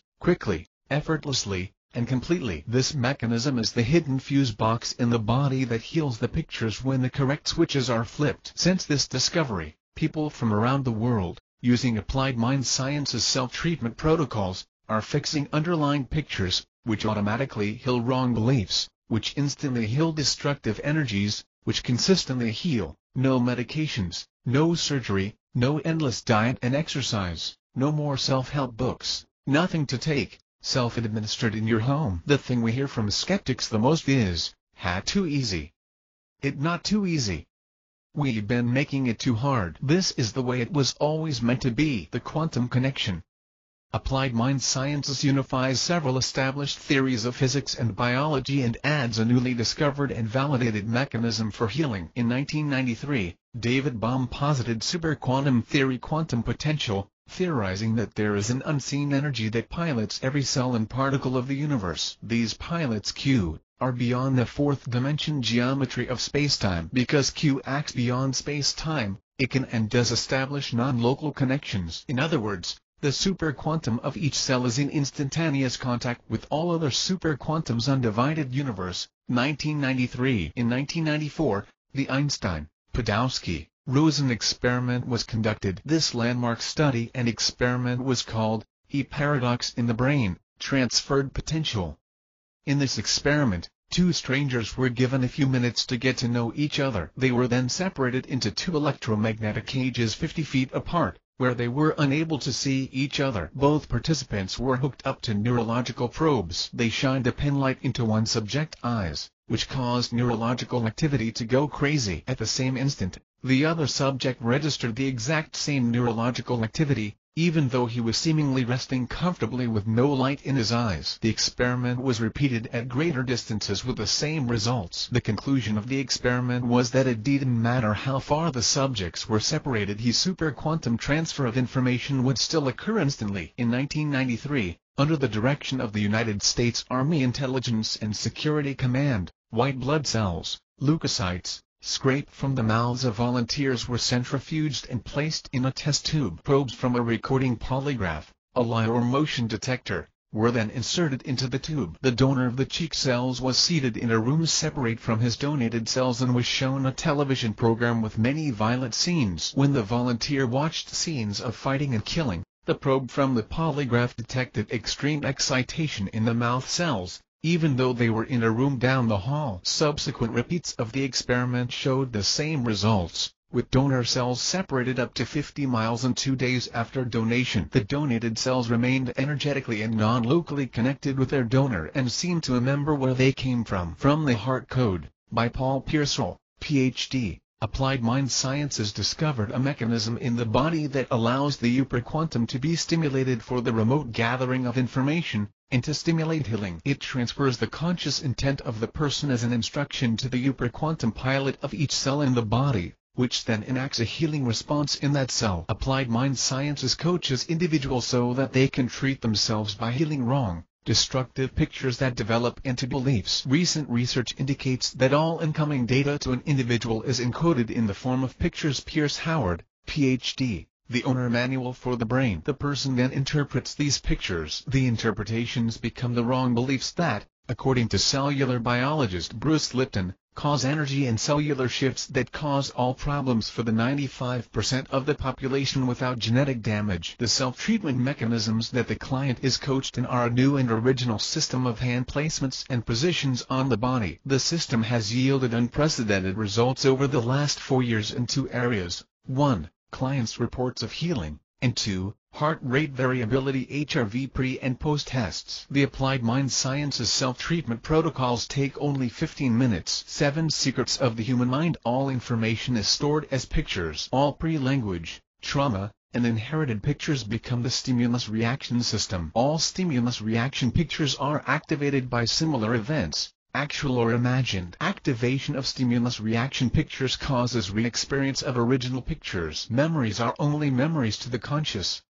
To the unconscious, they are current events. The rational belief system is based on the stimulus reaction system. When the head and heart conflict, the heart wins. Activated heart pictures cause experience. Healing codes in the voice. Assuming the body has all the required nutrients, we believe the mechanism to heal is made up of subtle energetic actions that communicate the healing data that interacts on body chemistry, body mechanics, and on the sense of emotional well-being. Like a cellular telephone system, our mind-body functional communication system is partly hardwired and partly dependent upon energized frequency fields that transmit coded data across unrelated space. The transmission of the subtle energy information is passed through energy meridians. All languages are actually coded information, including the healing language of the body. All actions of the body and mind require energy. Energy is defined as a force capacity to do a work. It can be in the form of potential passively available energy or kinetic active energy. We are activating potential energies that are transformed into kinetic force, releasing the healing data, which then restores the healing process. Many of these codes can be revealed through a muscle testing process, but this is subject to rapid muscle fatigue and therefore impairs the completion of in-depth energy correction. The quickest and most accurate method of revealing these bioenergetic codes has been by the voice. Global Reach staff are highly trained and are able to discern healing codes and assessment data from the client voice. In many cases, relief is experienced immediately. In other cases, there is a delay of minutes or hours while the body is processing. In a few cases, a person may have a healing response where he or she feels worse. We have tested and retested these techniques over an extended period of time with hundreds of clients. Since implementing Applied Mind Sciences techniques, our results have skyrocketed, and many of them are documented through heart rate variability scans, blood tests, MRI, and diagnostic bioenergetic machines. These new techniques require absolutely no equipment, no muscle testing, and are not dependent on generic algorithms. Each client gets tailor-made evaluation and remedy coaching as revealed by the client's own voice using Applied Mind Sciences techniques. Heart rate variability tests. 300 clients were tested in the past 4 years using heart rate variability HRV tests. HRV measures the intervals between heartbeats and is the best test in existence, according to 30 years of research, for measuring the degree of balance in the autonomic nervous system. HRV results are stable and unresponsive to placebo. Applied Mind Sciences measured clients' HRV before determining a treatment. Then, Applied Mind Sciences identified the treatment and the clients immediately performed the treatment on themselves. Applied Mind Sciences then measured the client HRV again. Since 1998, Applied Mind Sciences achieved unprecedented results balancing the autonomic nervous system according to heart rate variability. See Graph 1. Next page. Since developing Applied Mind Sciences protocols in 2000, the percentages of subjects still in balance after 24 hours increased tremendously. See Graph 2. Next page. In his most recent book, Dr. Roger Callahan reviews the 30 years of literature on HRV, and finds only 2 treatments that have ever been found to balance the autonomic nervous system. Both treatments took a minimum of 6 weeks and involved intensive exercise. Historically, heart rate variability is not used to validate therapies because no treatment shows a short-term balancing of HRV. Depressed HRV, defined in terms of the standard deviation of the means of all normal intervals between 2 sequential beats without contained ectopic beats, has been shown to be associated with subsequent cardiac events such as angina, myocardial infarction, coronary heart disease, death, or congestive heart failure. Framingham Heart Study Group. Low HRV may be a more powerful predictor of mortality than such standard determinants as left ventricular ejection fraction, while motion abnormalities, frequency and complexity of ventricular ectopy, standard ECG indices, exercise capacity, and the signal averaged ECG Fallen and Kamath, 1995. Energy medicine. Sir Arthur Eddington once said, "Verily it is easier for a camel to pass through the eye of a needle than for a scientific man to pass through a door, and whether the door be a barn door or a church door, it might be wiser that he should consent to be an ordinary man and walk in rather than wait till all the difficulties involved in a really scientific method are resolved." Albert Einstein stated, "'Tis possible that there exist human emanations that are still unknown to us." Do you remember how electrical currents and NSEN waves were laughed at? The knowledge about man is still in its infancy. What is it? Energetic medicine, or bioenergetic consultation, is the practices of assessing and correcting health issues by way of the body's energy system, allowing the body's own immune system to do its normal healing work. The body's energy system has been a fundamental part of traditional and alternative medicine for many years. An EEG measures the electrical activity of the brain in a similar way as the EKG measures electrical properties of the heart. When the paddles are used to revive someone in cardiac arrest, it is with the accepted knowledge that the body and heart run on electricity. Over the past 50 years, the alternative health community has also effectively used various electrical methods, such as electronic acupuncture machines, to assess various illnesses through the energy system of the person. In fact, without the use of the body's energy system for assessment purposes, modern traditional medicine would be set back 50 years or more. Energetic medicine takes an additional step by using the energy system for correction purposes as well as for assessment. I work with the body energy system. Atoms are made up of electrons, protons, and neutrons. They are electrical particles. All herbs, vitamins, medications, and healing products are made up of atoms. Therefore, they are all electrical and each produces its own unique frequency. Everything electrical must have an electrical frequency. Therefore, all healing of any kind involves energy. What's more, the energy seems to be the primary issue. Every cell in our body must have energy or it dies, even if the tissue, bones, blood, and chemicals are all fine. String theory, the newest hope for a unified theory of matter, states that everything rocks, air, or body tissue is made of tiny strings of energy, each with its own unique frequency. Savly Yurkovsky, MD, founder of FCT, stated that the energetic domain is the most fundamental in the regulation of homeostasis and is the true source of health and disease. He notes that we cannot have disease without having first an energetic disturbance in the cells and organs, rendering the energy flow ineffective. He further points out that there are three predominant regulating domains in the human body, all of which are energetic in nature: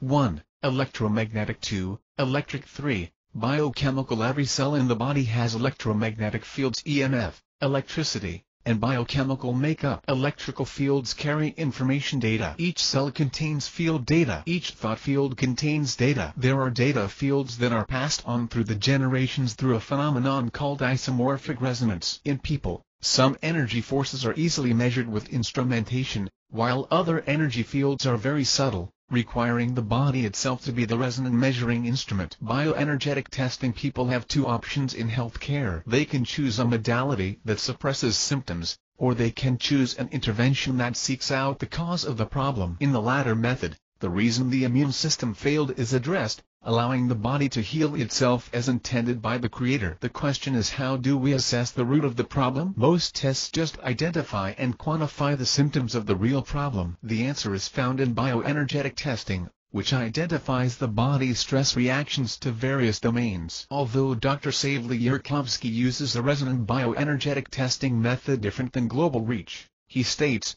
bioenergetic testing is, in my opinion, the most sensitive single diagnostic tool that exists in the world today. He further states, I must tell, from my own personal experience, in reviewing the great body of literature that exists in the world today in various countries on the subject of bioenergetic testing, that when properly performed, it is far superior to any diagnostic modality that exists today in the world. It is far superior to any blood, laboratory, or imaging techniques in the sense of the depth of the penetration that these tests are capable of and able to register even minute deviation in biocellular fields that take place on the cellular, subcellular, and intracellular structures. In my opinion, including the DNA. One might have the correct combination of chemicals, vitamins, minerals, water, protein, carbohydrates, fats, etc. But none of these function properly when the information fields are disrupted because the hormones and enzymes are not recognized when the energy field information is energetically changed. Dr. Yurkovsky points out, in his training that, normal energy flow in a person's body carries a primary role for his or her proper maintenance of physiology and homeostasis. This has been taught for the last 5,000 years in Chinese medicine, and is confirmed daily by the latest discoveries of science. What others say all matter is energy field. Albert Einstein 1879–1955. The physician should look for the force and nature of illness at its source. He is not to look to that which can be seen, for we are not called to extinguish the smoke, but the fire itself. Theophrastus Paracelsus, M.D., Switzerland 1493–1541. Treating humans without concept of energy is treating dead matter. Albert Szent-Györgyi, M.D., Hungary, Nobel Prize Laureate 1893–1986. Future medicine will be based on controlled energy fields. Professor William Tiller, Ph.D., Stanford University. The energy field starts it all. Professor Harold Burr, Ph.D., Yale University. The idea of a microbe as a primary cause of disease is the greatest scientific silliness of the age. Pierre-Antoine Béraud, France 1816–1908. Diseases are to be diagnosed and prevented via energy field assessment. George Crile Sr., M.D., founder of the Cleveland Clinic 1864–1943. Body chemistry is governed by quantum cellular fields. Professor Murray Gell-Mann, Nobel Prize Laureate, USA. All living organisms in midfield. Semi D. Kurlian, USSR 1900–1980. All health issues follow energy like a row of dominoes follows the first domino. When non-toxic and non-invasive corrections of the energy system are used to heal, the absolute bottom line root cause of the problem can be corrected, the first domino. When working with the body's energy system, one is simply removing barriers to the body healing itself as it was designed to do with miraculous efficiency. All health problems have a toxic or aberrant frequency in the involved cells. A healthy liver cell has a different frequency than a diseased liver cell in the same person. If the unhealthy frequency can be changed to a healthy frequency and maintained, the cell will heal and become a positive force to all surrounding cells. This is the goal of energy medicine. Chapter 5. Think about it. Ideas versus reality. The majority of people, especially intelligent people, think in terms of unique concepts, specific ideas, and numerous abstractions. That's finite as it must be. Everything has a name, or a label. Things are categorized into types and generics based upon similarities. Perceived differences in quality and quantity enables us to keep things separated from each other, at least in our own minds. Realize this is primarily a mental function that we humans as minds apply to reality around us, and has little to do with reality itself. The world of abstraction, concepts, ideas and meaning exists only inside of your mind. It has no independent existence anywhere else. When you call an actual physical tree a tree, the word or concept is assumed to be the tree. But it is not anything of the sort. In fact, you know very little about that tree you might be thinking of or looking at. You have no idea of the number of branches, texture of the leaves, color of the buds, depth of the roots, thickness of the bark, operation of mineral nourishment, photosynthesis and so on. For a tremendous variety of the tree's characteristics and functions. You may have ideas about it, but they are vague at best. Even more to the truth, even if I gave you a full day, you would still not know the tree. You could strip off bark, slice into stems,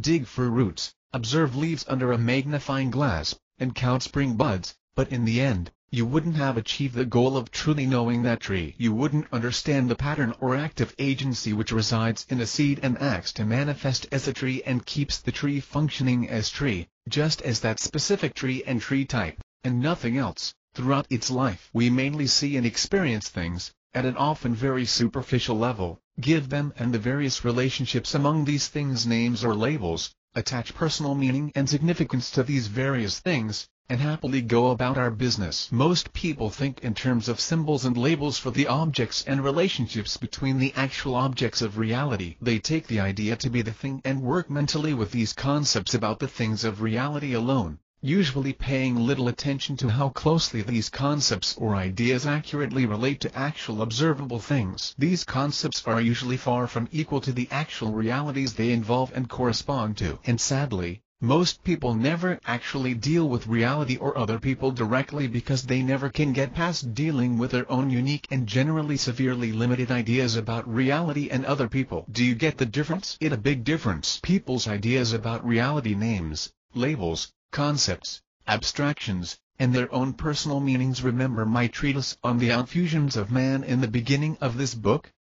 About all these things have much more to do with what is going on in life than any actual understanding of the true nature of the various things or some supposed objective reality. Add to this the fact that much of what passes as knowledge is intentional or unintentional misinformation, and the entire situation becomes very difficult to confront. This requires further explanation to adequately get across an idea of just how wide a gulf exists between things and the ideas about things which all people connect and attach to these things. Some examples will serve us well. 1. A man recently had an argument with his wife. He is thinking continuously about how rotten she is, how she cheated on him, how she is so uncaring, and what he plans to say to her. He has all these ideas going round and round in his head. He never really looks at or understands her. In fact, he never has in the 4 years he has been with her. He understands and thinks with his ideas about her, or how he conceives her to be. True, there is some relationship between what he thinks her to be and what she is and does,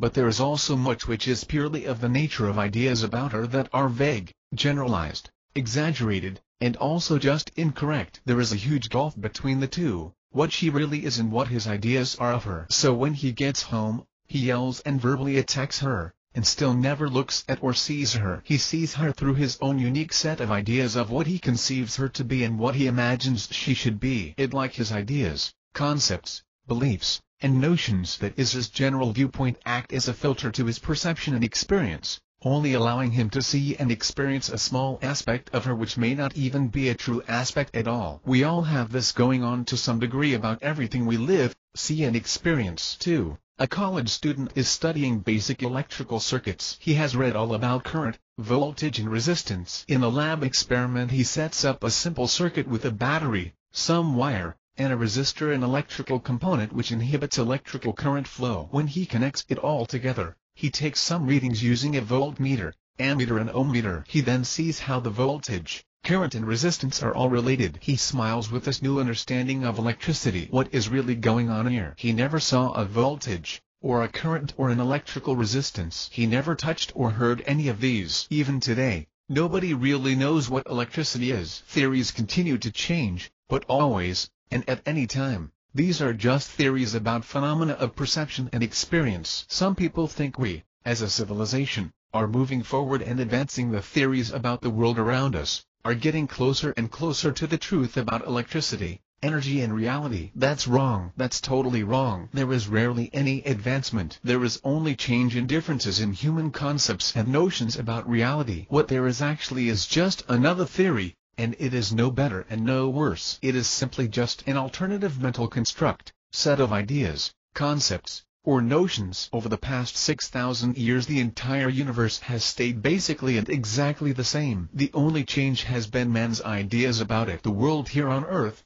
including the form of civilization, has changed only according to man's ideas about himself and the world. The idea about a thing can never and will never be the thing itself. All ideas and concepts must, of necessity, fall short of the thing itself. The only way to truly understand something or to truly know something is to be it, and to be it completely. Geniuses such as Einstein or Da Vinci probably had their moments of becoming the object of their contemplation. They, for a moment, saw it all in an instantaneous flash of total understanding, and thereafter spent thousands of hours trying to put into words and communicate to others what they had seen in that brief moment of illumination. Einstein probably was a photon, speeding through at the speed of light, feeling space-bend as he neared large suns, experiencing catastrophic amounts of electrons changing potentials and bursting free as mass converted to energy. It is interesting to note that religious mystics undergo the same problem when they attempt to communicate what they experienced when they became one with the universe, one with God, or one with their self. Possibly, instead of spending all their time trying to communicate what they saw and experienced, they might better have spent their time teaching others how to gain the ability of being other things, relationships and energies at will. Although, Most likely few ever realized that this is what occurred in the first place. People could then understand by their own personal direct experience. This would solve many problems with communication. Of course, if we could all do that sort of thing all of the time, then there would be no use for communication or much of anything else. 3. Maggie is walking home from school thinking about how her grandma promised to make a cake with her after school today. She imagines getting the eggs, cracking them into a bowl, pouring in the milk, adding the sugar, mixing it all up, pouring it into a mold, and finally placing it in the oven. There is much activity occurring in little Maggie's mind. We all have extensive activity occurring within our minds. For all of us, to some degree, these various thoughts, ideas, notions and imaginings are mostly pale reflections, in vividness, detail and continuity, of past, present or future external realities. Memories are remembered, the present is considered, and the future is decided upon, feared or looked forward to. Sometimes these are detailed, but more often than not, these are part verbal, that is mental talking to oneself using the symbolic labels we each have given everything we find around us, and part faint imagery. All of this is continually parading itself across the landscape of our inner mental space. It is an interesting exercise for anyone to try to spend 10 minutes a day for a week or two attempting to quietly observe, without interfering, the nature and content of one's own mind. Obviously, what I'm discussing here is something different than intellectual mental concepts and abstractions, and falls more under the realm of imagination and fantasy. While this is true, my point is to get the reader to view in another way just how an idea or thing of the mind is not the thing it refers to, and often is of much less quality, quantity, character, detail and vividness than the objects and relationships of external reality the ideas correspond to or are supposed to describe and define. Maggie may not be thinking in words or language at all, and may be simply picturing out the entire anticipated event. This can be totally devoid of conceptualization as an intellectual process of thinking with ideas. What any human mind does do completely though is attach meaning, significance and purpose to everything it finds around itself and involves itself with. There is no meaning outside of any individual's own creation of it. The creation of meaning and the attachment of significance to aspects of one's life, and inner and external reality is a function of a mind. Only a mind attaches meaning. Meaning doesn't reside in anything out there. It is bestowed upon things by conscious thinking entities alone, whether the object of the bestowing be one's personal hobby, business, family, friends, club, government, city, county, state, country, investments, goals or religion. This may seem heretical to some who are strongly religious, but even if God, Christ, Buddha or Mohammed is ultimately the most vital and real thing in the universe, this is meaningless unless a specific individual mind considers it to be so. This is the sole purpose of absolute truth. The foundation of man-mind to rest on something that never changes, something that is and fluid or moving. God, as absolute truth, gives a person the right to look at everything through his mind. Listen. Chapter 6 Let Talk. Psychology definition altered. Let's return now to the dictionary definitions of psychology. From the Oxford American Dictionary. 1. The study of the mind and how it works. 2. Mental characteristics. Can you understand his psychology? That's fine. From the Concise Oxford Dictionary. 1. The scientific study of the human mind and its functions, ASP. Those affecting behavior in a given context. 2. A treatise on or a theory of this. 3. A. The mental characteristics or attitude of a person or a group. 3. B.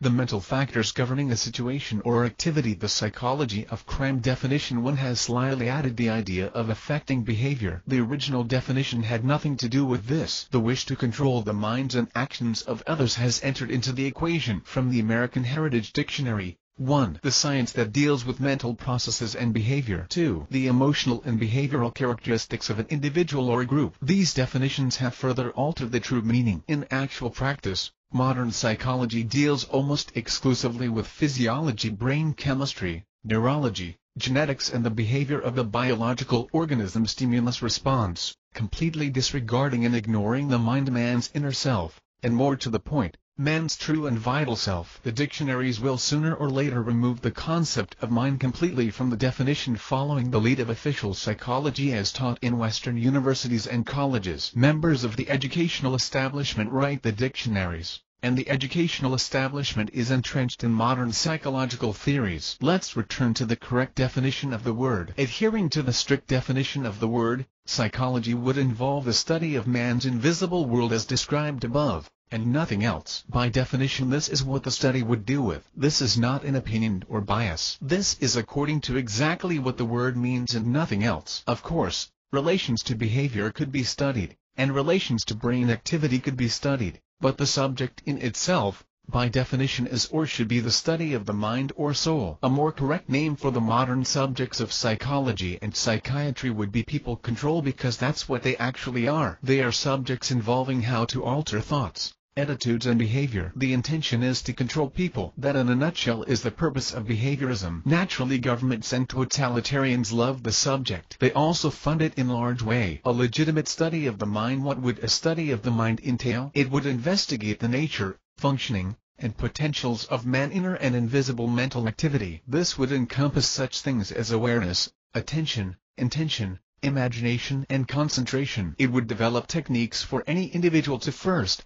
become aware of these functions, and to also strengthen and expand their use and control of these functions. It would also investigate the actual source of the problems anyone experiences with their own mind. Again, these things do exist, can be observed by anyone caring to examine their own mind, and involve a tremendous uncharted area of possible exploration, investigation, codification and summarizing. Freudian psychology and psychotherapy, despite all its faults, at least recognized and partially examined this realm. For a subject calling itself the science of the mind to omit all this is a huge failure of modern psychology. It's actually absurd and would be laughable if the results of what they do weren't so insidious. It is equally laughable that many of these overly educated boobs talk together as if they are the absolute pinnacle of truth about the subject of psychology. Sadly, too many others accept their claims and treat them as if they actually deserve respect, support and admiration. They don't. This has nothing to do with mysticism, spiritualism, communicating with the dead, astral travel, OB, out-of-body experiences, or psychic phenomena. It's not that these don't or can't exist, but a serious and scientific examination of the mind need not involve or explain these things. It might eventually, but it isn't necessary. The point is, you do have a mind. It is more you than anything else. You can take away your possessions, your family, your friends, your job, your arms, your legs, your torso, your ears, your nose, your jaw, your skull, and the one thing that remains, which always remains, and which is closest to your basic identity, is your mind. This is the invisible space and activity you are aware of every second of every day, and that most people experience as existing in their head. This realm has been grossly ignored by modern psychological studies and theories, to our continual detriment and harm. Some of this may be hard for some readers to understand or accept, because an actual study and involvement with the mind isn't done at all under the current subject of psychology. It's strangely absent from most modern concepts of man. This concept has been largely eradicated from the modern worldview. Notions of the mind and related ideas about it have been falsely equated to religion,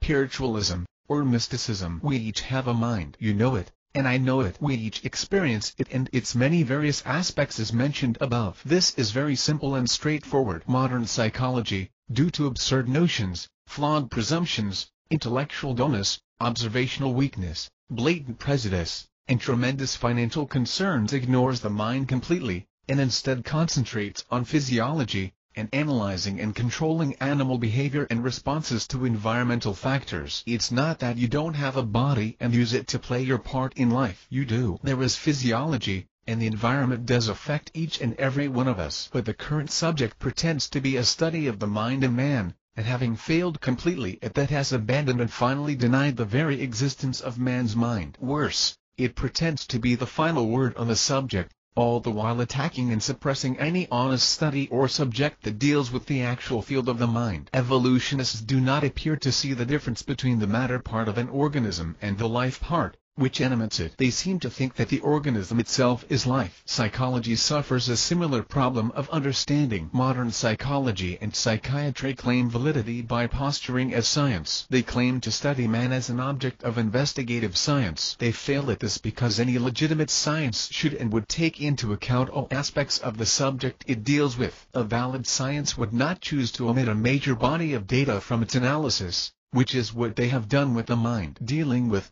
examining, and limiting observations to a specific smaller realm of data, while ignoring a very large area of other data, which it finds inconvenient because it fails to conform to the pet theories, is exactly what has been done by the modern fields of psychology and psychiatry. Failing to take the entire subject matter into account has resulted in incorrect theories, faulty observations, flawed basic assumptions, and unworkable results. Considering that every decent, creative, and wonderful thing in existence in the physical world started as an idea in the invisible and unobservable mind of someone, should make this denial of the mind by modern science a major cause for alarm. This is doubly true when one also considers that every problem in society largely has its source in actual problems with an individual mind. Education and environment may heavily influence problems with crime, violence, abuse, and sexual deviancy, but ultimately the final basic source of these problem areas resides in the individual minds of people. The harmful results of denying the mind: when the mind is denied, so ultimately is every good and decent thing that emanate from it, including creativity, self-determinism, responsibility, morality, reason, and the value of life itself. The current decadent notion of man without a mind or inner personality, considered only as an animal or a biological organism, has been institutionalized into the theories and practices of modern civilization in the media, sociology, education, government, economics, health, and of course, psychology and psychiatry. This has had disastrous consequences in the form of increasing crime, divorce, violence, and decreasing levels of education, morality, personal responsibility, social stability and sanity. Simply, when the source of life itself for the individual and society is denied, oppressive practices parading as science surface and the quality of life and sanity rapidly deteriorates. This is the exact condition of modern Western civilization. Psychiatric lobotomy, electric shock treatment, psychoactive drugs, behavioral manipulation, mass population control, and social development instead of intellectual education in the schools serve as a few examples. It has become popular in modern society for people to toss off, giggle about, ridicule and flippantly criticize any alternative subject of the mind that is yoga, meditation, ritual magic, Rosicrucianism, Scientology, etc. It is in vogue to consider these weird and unusual. And true enough, some of them are weird. But the only really weird and unusual thing is that modern man is so dull and heavily indoctrinated that he is almost completely incapable of a. Looking at anything fairly, b. Getting involved in it more than superficially, c. Examining it in some detail, d. Remaining honest about what he observes, and e. Deciding for himself based upon accurate personal observations. This reduction in mental and observational ability is also a result of modern educational practices. These practices are direct descendants of modern psychological theories that view man as a social organism, and tend to ignore his intellectual and cognitive abilities and development as aspects of a mind. A leading psychological text begins by very carefully saying that today the word psychology does not refer to the mind or soul, and has to be studied by its own history, since it no longer refers to the soul, or even to the mind. The Diagnostic and Statistical Manual (DSM-IV), the Psychiatric Bible of Mental Disorders, states, although this volume is titled the Diagnostic and Statistical Manual of Mental Disorders, the term mental disorder unfortunately implies a distinction between mental disorders and physical disorders that is a reductionistic anachronism of mind-body dualism. They readily admit ignoring the mind as a thing of itself to be studied or understood. The current subject is spiritually bankrupt, and all that emanates from it denies life and everything positive about humanity. The logical conclusion of modern psychological theory is that man is an animal to be genetically bred, controlled, herded, and placed into suitable environments. This is the approach of the modern social planner and behavioral controller. These are the guys who governments fund, support and listen to. Is it any wonder things aren't going so well on planet Earth? Mr. P.D. Ouspensky says it well. To begin with, I must say that practically never in history has psychology stood at so low a level as at the present time. It has lost all touch with its origin and its meaning, so that now it is even difficult to define the term psychology, that is, to say what psychology is and what it studies. And this is so in spite of the fact that never in history has there been so many psychological theories and so many psychological writings. The Psychology of Man's Possible Evolution, 1950. He also adds that psychology may be the oldest science, and unfortunately, in its most essential features a forgotten science. A brief look at history is in order so the reader can understand more of what a true subject of psychology might entail. The history of psychology. For thousands of years psychology existed under the name of philosophy. The Hindu Vedas contain the oldest record of man's examination of mind and spirit. In India all forms of yoga, which are essentially psychology, are described as one of the 6 systems of philosophy. Sufi teachings, which again are chiefly psychological, are regarded as partly religious and partly metaphysical. In more modern times some version of these systems, still largely following in this same vein, can be found the subjects of Rosicrucianism, New Thought, Science of Mind, Visualization Techniques, Practical Magic, and Scientology. If you found yourself flinching or reacting negatively to the mention of any of these subjects, such as yoga, Rosicrucianism, Scientology, or any of the many other alternative approaches to the mind and reality, realize this is not necessarily because there is anything actually strange or weird about these subjects. It is often largely because modern psychology, psychiatry and affiliated proponents of modern materialistic science have successfully applied black PR to them to such a large degree. In fact, they have covertly attacked these subjects for most of this century. An intelligent and objective look into any of these fields, although sometimes initially confusing largely due to the newness of the subject and difference in approach to reality, will result in a widened understanding of yourself and man in general. Granted, you do need to and in fact you must weed out some of the nonsense often added to these subjects. Once you do take an honest look though, it should become very obvious that modern Western psychology has little to do with that incredible universe that exists a few inches behind your forehead. It must be mentioned that over time most of these subjects and fields, that is Scientology, Rosicrucianism, Transcendental Meditation, etc., have most definitely suffered from some combination of a gross alterations introduced by self-appointed leaders following internal power struggles, b. manipulation of views and information by the more influential members, c.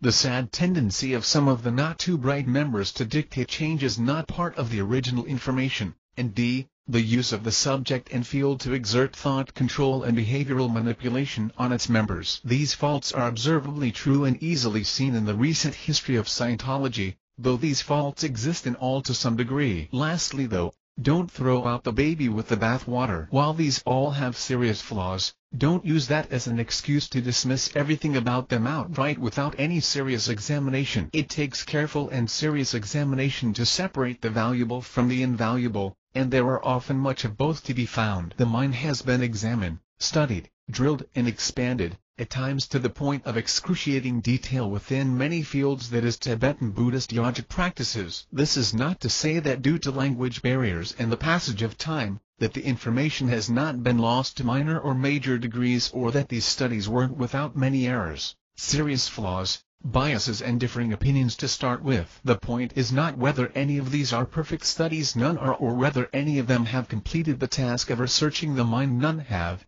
but that the possibility for such a study most surely exists, has been done before in various ways and to differing degrees, and that modern psychology and psychiatry has nothing to do with this field. The fraud of modern psychiatry. Psychiatrists will argue and say they use mental criteria routinely to diagnose mental illness. They do, but we need to take a closer look at what they do. They never observe the mind with an intention to empower or strengthen its capabilities. This is covered in detail elsewhere. Man and his societies cannot achieve happiness or success when the most basic and true aspect of man has been denied and oppressed through institutional flawed belief systems parading as science. Modern psychological theories, in the form of psychiatry, genetics, behavioral science, social science, and used by humanists and atheists to justify their positions. 1. Are completely false, omitting the key part of the subject, the mind. 2. Pretend to be authoritative when they are factually not this at all. And 3. Having been accepted and adopted by most major social and government institutions, directly allow the possibility and existence of the oppressive treatment of humanity. Man is viewed as nothing more than a fancy animal, and is treated as an animal. Ken Kesey's book, and the movie starring Jack Nicholson, One Flew Over the Cuckoo's Nest, is not simply a social analogy portraying modern society's dislike and ultimate destruction of anyone who consistently upsets the status quo. It is this, but it also is exactly what the storyline indicates. It is a graphic story clearly showing the lack of humanity, oppression, coercion, brute force and destructiveness of the modern mental health field. Without the firm denial of man and his mind, they're largely the same thing in the end. None of these things could ever occur. The movie contains many situations where the status quo attempts to control those who choose to walk outside the system and force them back into line. Modern psychiatry and psychology primarily serve that function of control seemingly required by society and civilization. It is not about help and betterment. It has never been about help or betterment. It should be about help and betterment. The errors of modern science and the human mind. Any person seriously concerned about man, his mind, and society needs to be aware of exactly how science views and deals with these things. Science is fundamentally a method of investigation. The term science or scientific is erroneously attached to many fields of study that have very little to do with an honest application of the scientific method. The majority of the social sciences is a misnomer due to the nature of man, his mind, and of all resulting social manifestations, that is, groups of individual human beings. A scientific analysis of man is quite impossible and useless. The scientific method has been most successful with the hard physical sciences, such as physics, chemistry, electronics and engineering. Applied physical science. In each of these the scientists observe phenomena, develop theories, construct test, conduct tests, observe test results, alter the theories as necessary, retest, and continue this until they can achieve the same results consistently. The goal is complete 100% repeatability and consistency. This enables exact predictability and complete control of results. Thus, bridges stay up, radios tune into stations day after day, rockets fire and move the payload up into space, and so on. Most of what we enjoy in modern life is the result of direct applications of science in the realm of physics, chemistry or electronics. Calling something science or trying to apply the scientific method to situations where total consistency and predictability are not possible is ludicrous. This is the case with people in society, with the subjects of psychology, psychiatry, and sociology. Additionally, the goal of the application of the scientific method in the raw sciences is complete, total control of the environment and results. That is the nature of the application of the scientific method in the pure sciences and engineering. The desired aim is control. The aim is total control. This concept is unworkable for human beings. The notion of controlling the environment and human society to complete and total predictability can only degrade to totalitarianism. There is no sane, decent or empowering method possible for social engineering. The idea is actually absurd. What is needed with people is empowering them with education, increasing mental ability, and expanding the powers of their individual intelligence. You can put two people in the same exact environment and they will react or respond two different ways. The idea of establishing exact environments, that is experimental test conditions, and obtaining 100% consistent results with human beings from one to the next is ridiculous. It is a completely dumb notion. Science as traditionally applied to the physical universe is useless when applied to human beings and their societies in the same way, with the aim to total predictability and control. In fact, it's worse than useless.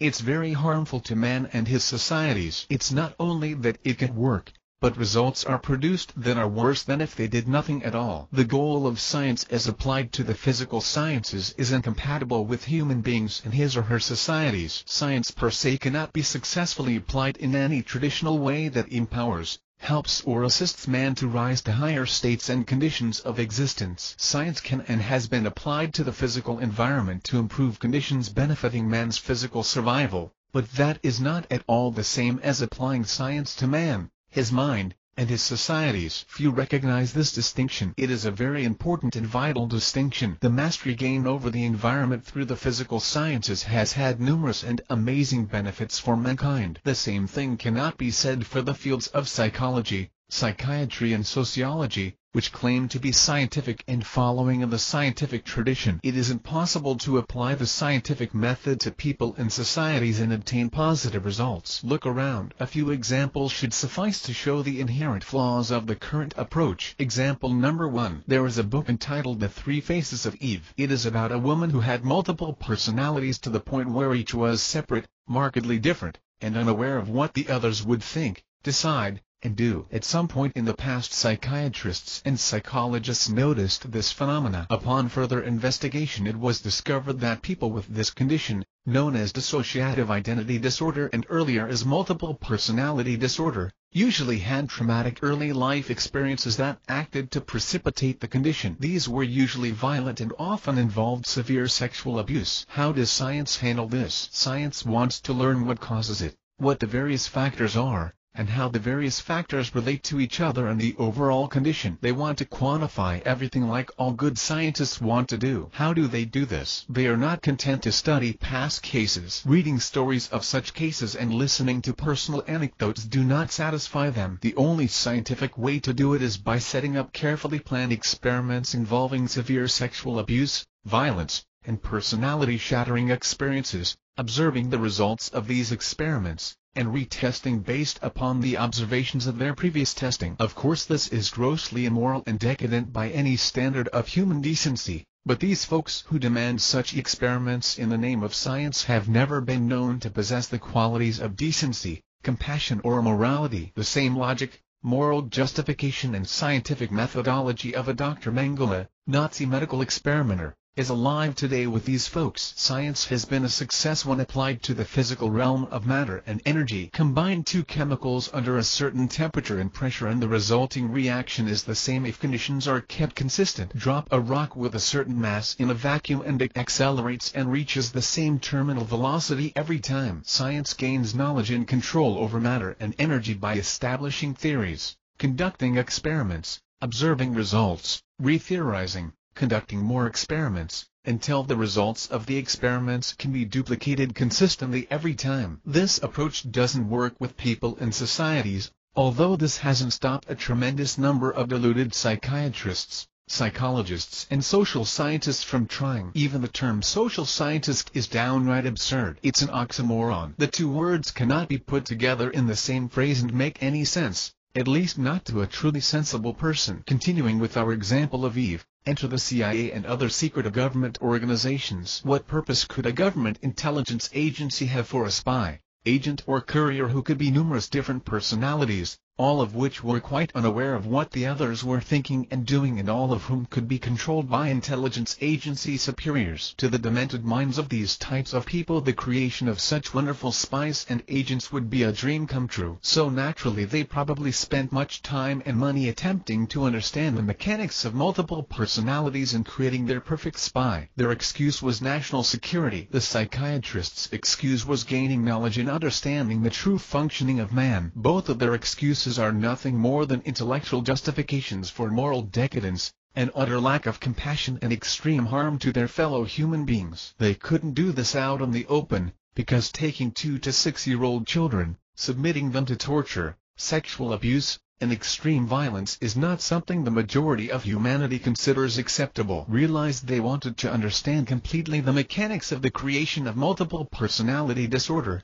and develop the ability to successfully apply their theories and methods with exact results. This is the scientific method applied to one phenomena of human life. They wanted to understand all the variables. They wanted to intentionally bring about multiple personalities, using all the means necessary to obtain their perfect spies. How did they do this? How are they probably now still doing this? They apply the methods of science to people, and experiment within the context of the subject, that is sexual abuse, torture, pain, degradation, etc. Realize they almost never experiment in the direction of helping, improving, or empowering the individual, but instead almost always experiment to bring out the most horrific and degraded of possible human qualities. They do this for pure science, national security, bringing about order, and other absurd abstract notions, which make total sense to them within the context of their deluded view of reality. Obviously they must ensure there is absolutely no way they can be tied to what they are doing. They would need covers. They would need groups who already involve themselves in such activities. The following areas have probably been used as covers for such experiments: CIA MK-Ultra mind control experiments conducted in Canada under the supervision of psychiatrist Dr. Ewan Cameron. Black magic cults, Cult ritual abuse, prostitution rings, snuff films /S&M/child pornography, business, child kidnapping and the human slave trade. The CIA would have had to make contacts and associations with very unsavory folks to carry out their plans. They did and probably still do. It would all be very hush-hush, denied completely, and they would probably do whatever they had to do to maintain their appearance of innocence and non-involvement. The utter fantastic nature of it all is their primary protection. Who would believe anyone, much less members of our own government, could or would do such things? Black magic cults were probably infiltrated or created, so that severe violence, sexual abuse and emotional trauma to young children could be enacted, controlled, manipulated, and results carefully observed and recorded. Total scientific control would be required. Naturally, these areas would also act as recruiting pools for their future spy resources. Cult ritual abuse does exist, but it exists today much more than it ever would have otherwise without the activities of these intelligence agencies and psychiatrists. See what is actually occurring here. The psychiatrists first create the conditions, using the pretense of gaining knowledge, and then come along and pretend to understand it and supply solutions to the problems they largely created in the first place, but which they deny all association with, and instead blame on natural and self-existing mental illness and psychological disorders. If they had simply stayed out of it from the start, the situations wouldn't exist to the degree that they do today. The same is true for violence, crime, immorality, and lone nut assassins, who each always had undergone psychiatric treatment before committing their crime, most likely in association with some covert intelligence agency psychological programmer. They will never solve these things. It is their theories and practices that largely create these things. If you believe otherwise, you are as deluded as they are. If psychiatry and its influences could suddenly and magically be removed from every area of society, you would not believe the sudden change for the better in society and the improved individual mental health of people. But back to the psychological scientists. To understand, they would have had to test and create the conditions. They would have had to initiate very exact and controlled situations. The scientists would have wanted to ascertain just how severe an emotional shock was necessary to cause dissociation, how many severe shocks were needed to create a permanent separation of a distinct personality, how many distinct personalities could be created, and what type of abuse was necessary to keep the personalities operational, separate and distinct. What type shock does the creation of dissociated personalities require? Forced intercourse with pain and bleeding, physical abuse, torture, mutilation, sleep deprivation, food deprivation, sensory deprivation, murder of pets and even loved ones in plain sight of a young child, torture and murder of friends in plain sight, degrading activities such as smearing feces and urine all over their bodies, defecating on them, urinating on them, extreme verbal abuse and attacks, and on and on. Multiple personalities don't come about because a little boy loses his favorite comic book or a little girl loses her favorite doll. It takes severe trauma of a continuing and brutal nature. This requires abuse capable of reducing a human being to a complete animal devoid of all sense, reason, hope, love, care or any positive human qualities. It requires a complete destruction of the person's mind, emotions, and sense of self. They also discover that for the dissociation to be most effective, the initial major shocks must occur under the age of 6. They probably discovered this by repetitive, continual, and intense abuse of many innocent children. When you've got to know, you've got to know. Who am I to stop the forward progress of science? Extreme sarcasm here, but according to the CIA intelligence mentality, we must protect our national security, and to the experimenting psychiatrists, we must apply 100% objective science toward understanding the true nature of man. Be sure of one thing, they submitted innocent children to horrendous treatments in their search and continuing actions to understand the mechanics of MPD and to maintain their perfect spies. They all deserve to be drawn and quartered in plain public view, and I honestly pray there will be a very special place in eternal hell for all of them. No penalty would be too severe for what they have done, regardless of their sensible excuses and justifications of science and national security. As far as I am concerned, any group that would condone such activities doesn't deserve to be protected or maintained. The thing these type folks never seem to be capable of understanding is that man can be so many different things. If man is treated like a mindless animal, he will tend to act like one. But if man is treated like a thinking, capable, and responsible being, and given the tools to become such a being, he also tends to act this way. It isn't a matter of figuring out what man actually is, as the modern proponents of science claim to be doing, but more deciding what we want him to be. Because man can be anything, from the very absolute worst to the most fantastic best. Modern psychiatry and psychology view man as an animal, as a biological organism, as a beast to be controlled, and not as a mind. Viewing man as an animal will send him further down in that direction. Viewing man as a mind, with all that entails, will send him up to greater heights and possibilities and in another direction entirely. These scientists want to know and will do just about anything to increase their knowledge. Apparently, various intelligence organizations have worked with and through various illegal activities and organizations to conduct their experiments and continue their covert spy operations, all the while working with brilliant psychiatrists and social scientists. These psychiatric professionals hold degrees and professorships at the best colleges and universities. They are members and leaders of influential psychiatric associations and publications. But more to the point, these people aren't always have been the worst type of criminals. They have absolutely no sense of humanity or decency. Despite everything they pretend and assert, they are despicable examples of humanity pretending to be something else entirely. They are most certainly not decent, honest human beings, and they will deserve completely whatever ill fate finally befalls them. The goal of the psychiatrists, psychologists and intelligence organizations is to control human behavior. They want to be able to control human behavior just as a physical scientist controls chemicals, electronics, or metals. They want 100% consistent results all of the time. They want people to behave as they feel they should. The thing they always lose sight of is that human beings are not simply chemicals,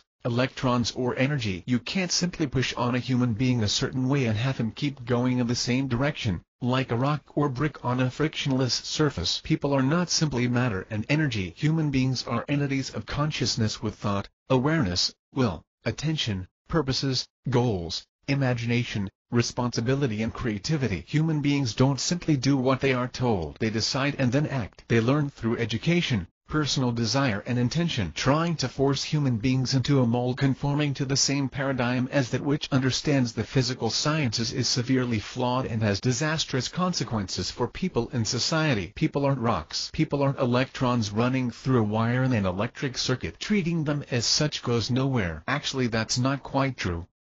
It's worse. Treating them as such causes individual deterioration, personal disasters and widespread social failure. The methods and goals of science as applied to the raw physical universe of matter and energy are incompatible and unworkable in the realm of man, his mind, and his societies. 100% total control and predictability of atoms, chemicals, and electrons is useful and works. 100% total control and predictability of people and societies is not useful and doesn't work. In fact, it's a degrading and idiotic idea. But that is the trend of modern psychology, psychiatry, and sociology. These fields are filled with many powerful people, with large salaries, and with lots of letters after their names, that is PhD, who are basically fools. In too many cases they are nasty fools. Example number 2. Another example is religion. Social psychologists, sociologists, and government types noticed at some point that certain people have committed really strange and despicable crimes due to their religious or intense personal beliefs. This is very true. People have done many strange things in the name of some religion. There was obviously some relationship between the religious structure,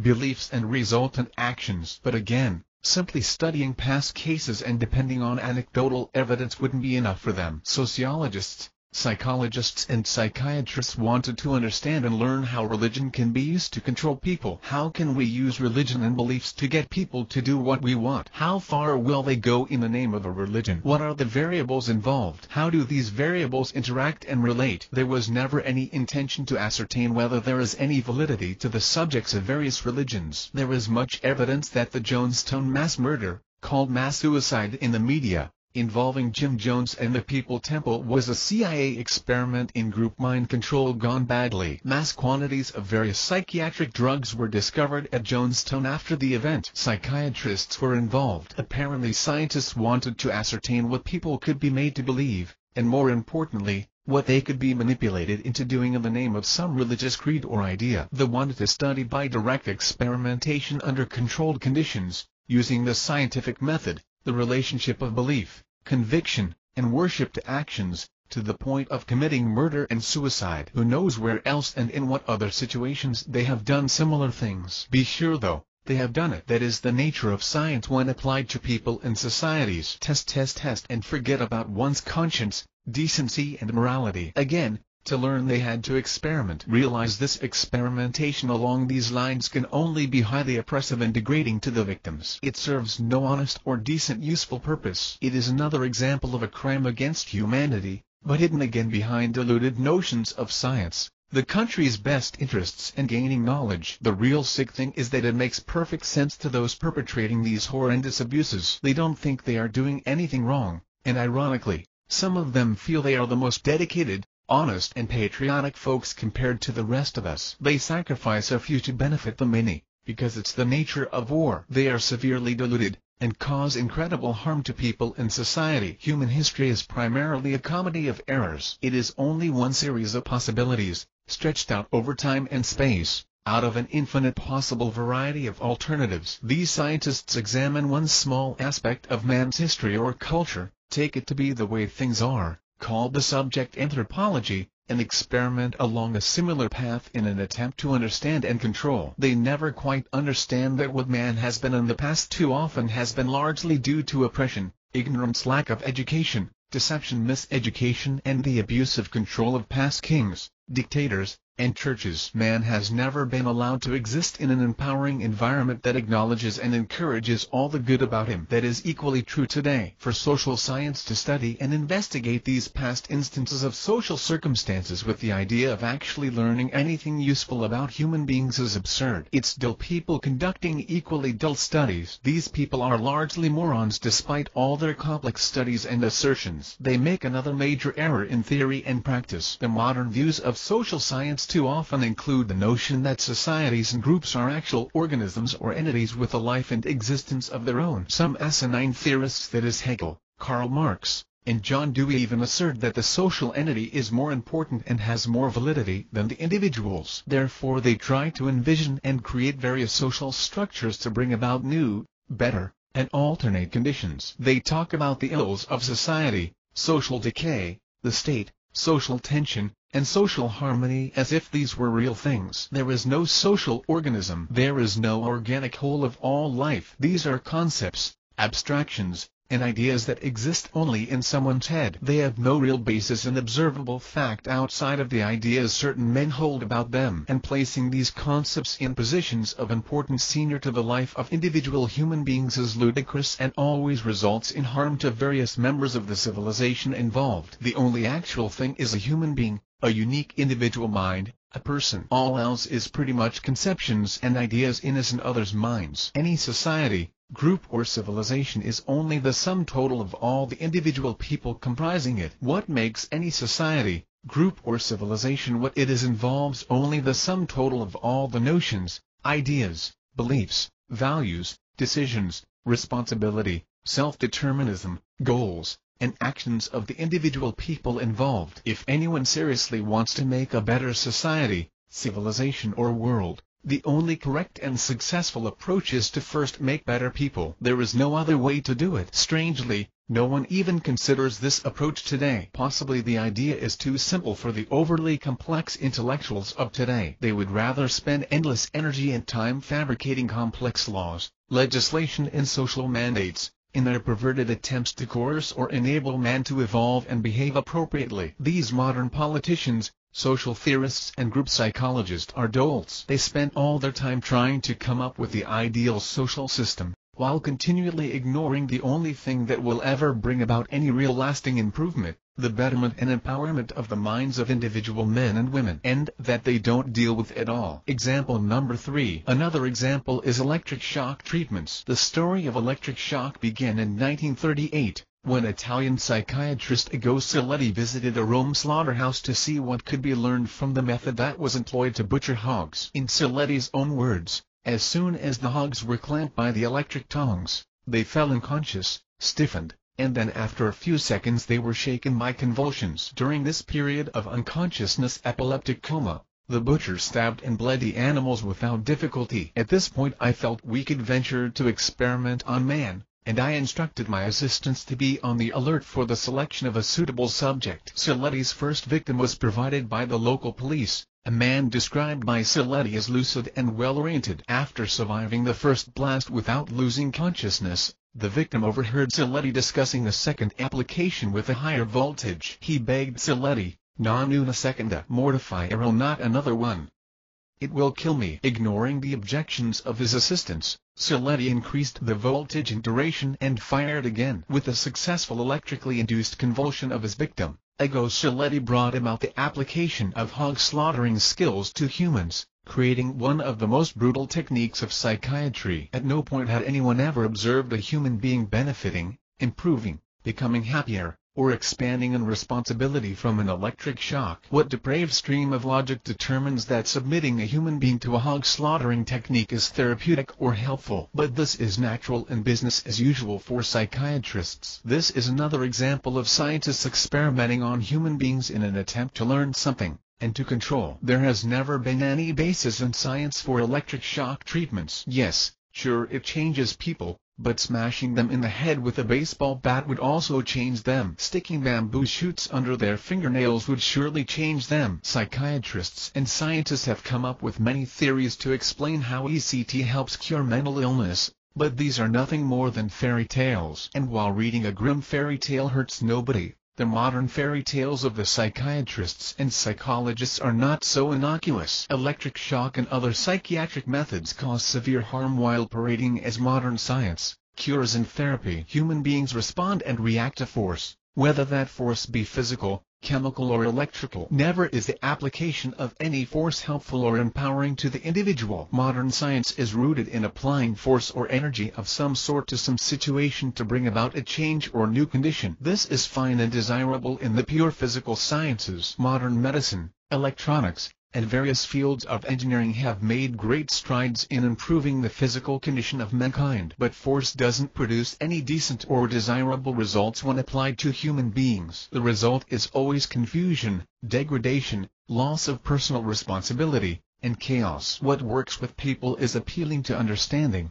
communication, and interacting with the functions of the mind of the person. The approach of the modern psychiatrist, psychologist and social scientist is to apply the same notions of the physical sciences to the realm of man, his mind and society. It doesn't work. It will never work. The only result will always be harm, failure, deterioration and the collapse of individuals and society. Take a look around. What man lacks more than anything is an understanding and science of his own mind. The successful science of physical matter and energy involves applying differing types of forces to bring about new conditions in controlled situations. It works in the realm of physical matter and energy. It does not work in the realm of human beings, human minds, and societies. The application of force to individual minds and societies has no possible positive rendition. Freedom, responsibility, self-determinism, morality and decency are incompatible with force, and therefore with any attempt at a scientific solution to man and his societies. It simply can't and won't ever get anywhere decent or desirable for the people as a whole. Communism was an attempt at a scientific study and application to human beings and society. It depended almost completely on force,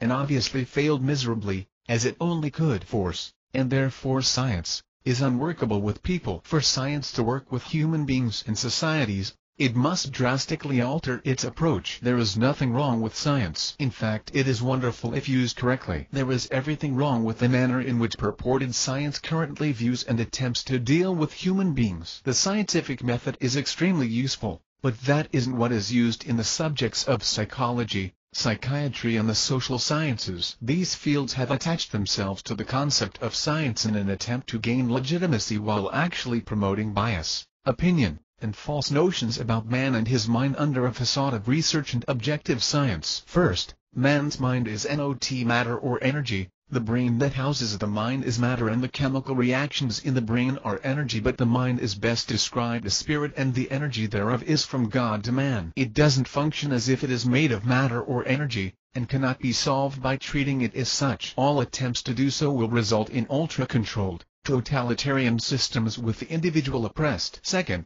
the mind of man and all it is must be recognized as the primary aspect of value and importance with man and his societies. Science has never examined, with an aim to solve and improve, The mind of man. What is it? How does it work? What are its functions? What are its problems? How can it be bettered? It has been investigated, when considered at all, primarily from a viewpoint of how to control it. But modern psychiatry and psychology have largely abandoned all notions of a mind and instead concentrate on biochemistry, behavior, environmental factors, that is stimulus response, and genetics. This will lead nowhere. Man is primarily a mind. A mind is aware, experiences, thinks, chooses, determines, imagines, conceives, considers, believes, conceptualizes, places attention, intends, sets goals, exerts discipline, adheres to accepted codes of conduct, morality, and can act responsibly according to self-determined decisions and agreements. These things need to be seriously acknowledged,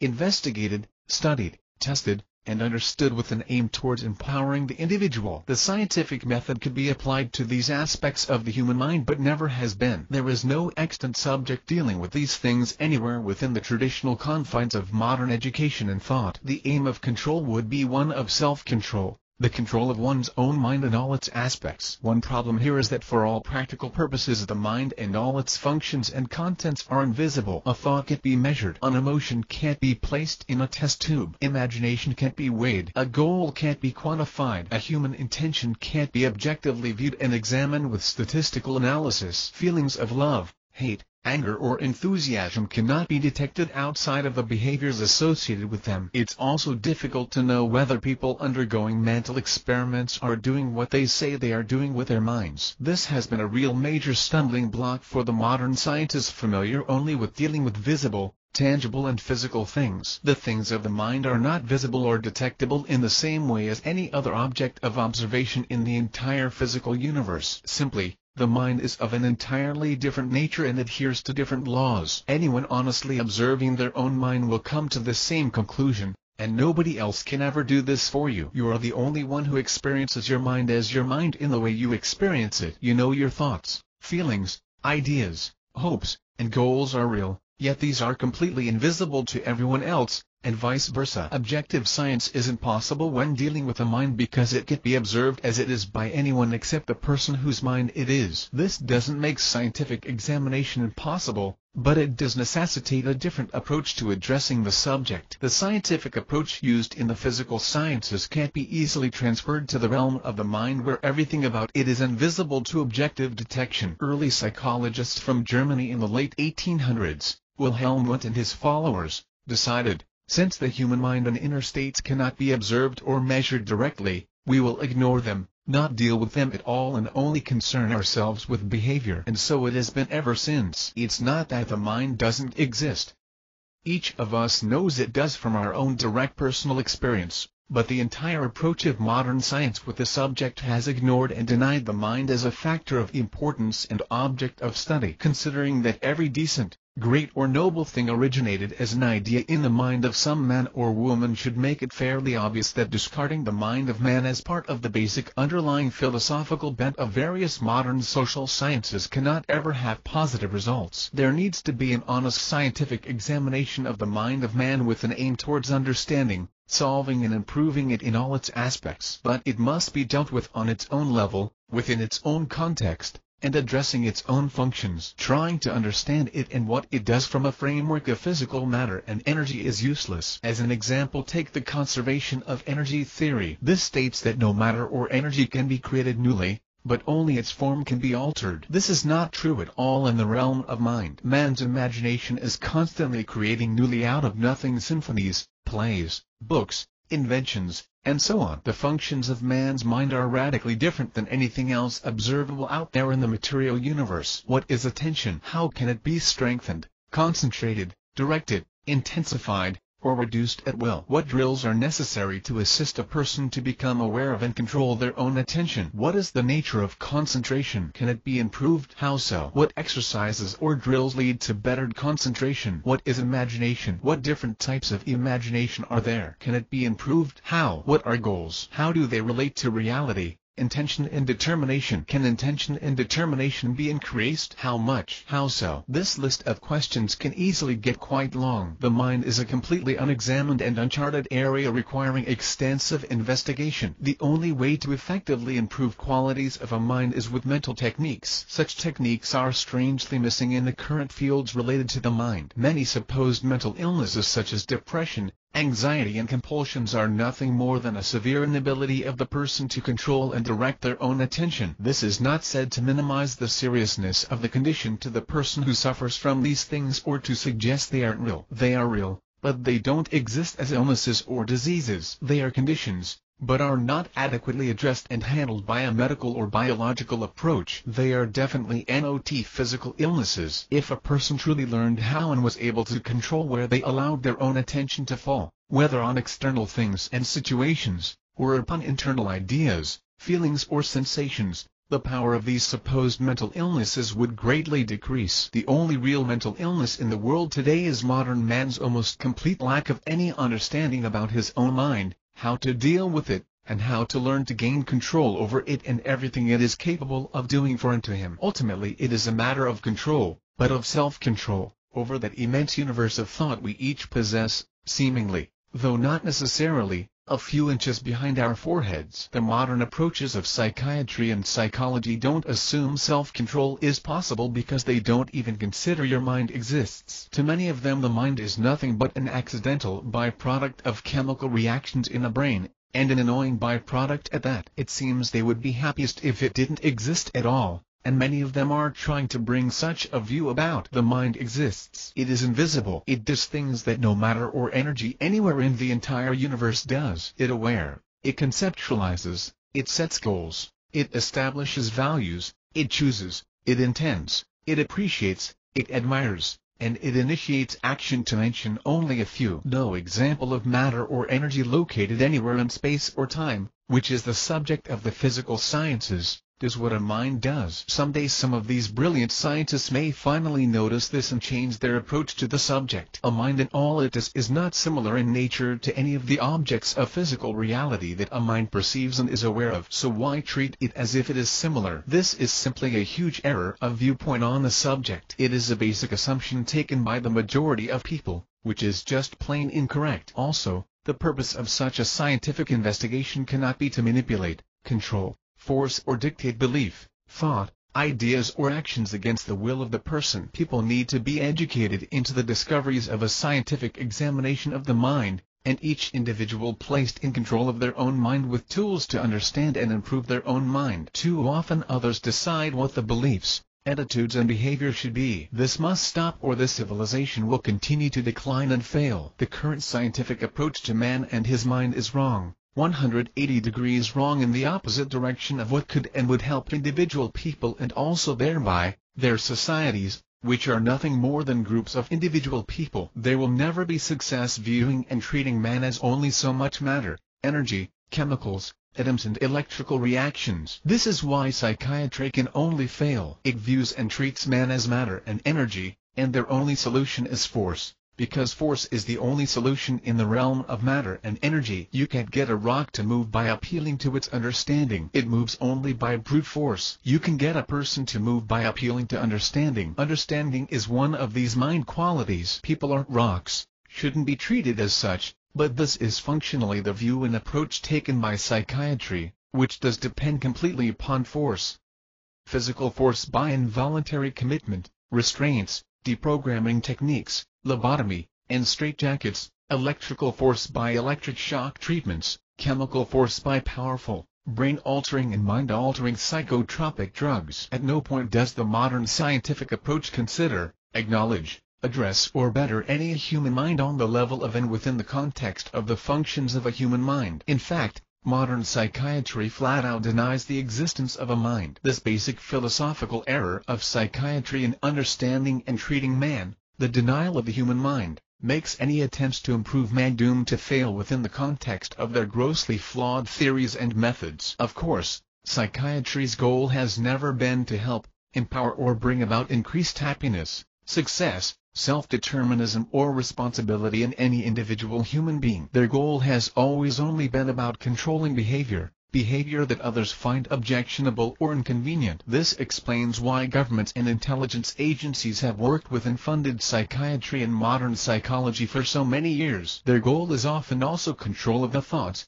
beliefs and actions of the people. Sadly, this is as true for American democracy as it is for any totalitarian regime such as Communist China or a South American dictatorship. The common denominator of them all is control, and psychiatry and modern psychology supply them with important tools to achieve their aims. If the theories and methods of modern psychology and psychiatry led to individual personal expansion, happiness, mental stability, certainty, knowledge, freedom, responsibility, awareness and self-determined moral action, then no totalitarian government would ever have supported them. But then psychiatry and modern psychology don't lead to these things, and governments do very much support them. I have a special gift for my readers. I appreciate my readers, for without them I am just another author attempting to make a difference. If my book has made a favorable impression, please leave me an honest review. Thank you in advance for your participation. My readers and I have in common a passion for the written word as well as the desire to learn and grow from books. My special offer to you is a massive ebook library that I have compiled over the years. It contains hundreds of fiction and non-fiction ebooks in Adobe Acrobat PDF format, as well as the Greek classics and old literary classics too. In fact,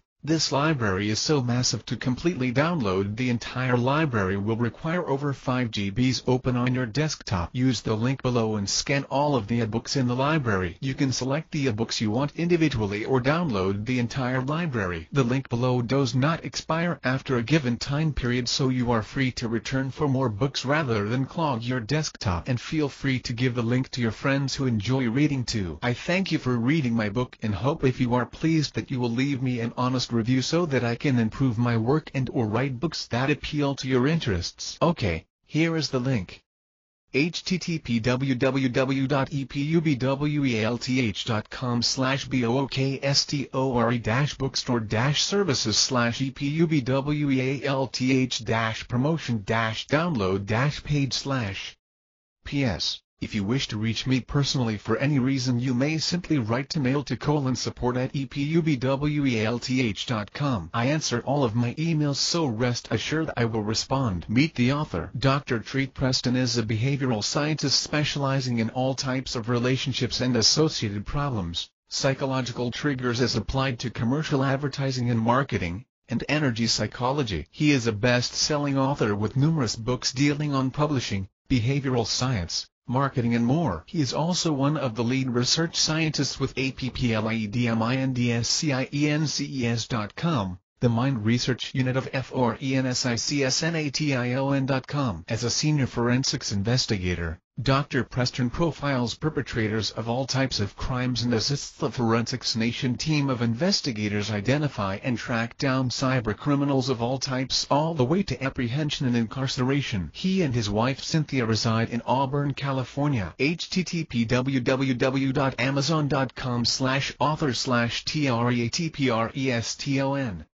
Visit some of his websites: http://www.addminnow.com, http://www.appledmindsciences.com, http://www.bookbilderplus.com, http://www.bookjumping.com, http://www.emailnations.com, http://www.embarrassingproblemsfix.com, http://www.epubbalth.com, http://www.FORENSICSNATION.com, http://www.FORENSICSNATIONSTORE.com, http://www.FREBIESNATION.com, http://www.HELTHFITNESSWELLNESSNATION.com, http://www.NETRNATIVES.com, http://www.PRIVACYNATIONS.com, http://www.RETIRAWITHOMONEY.org, http://www.SURVIVALNATIONS.com. http www.thebentonkitchen.com http www.theolegons.org http www.videobookbilder.com.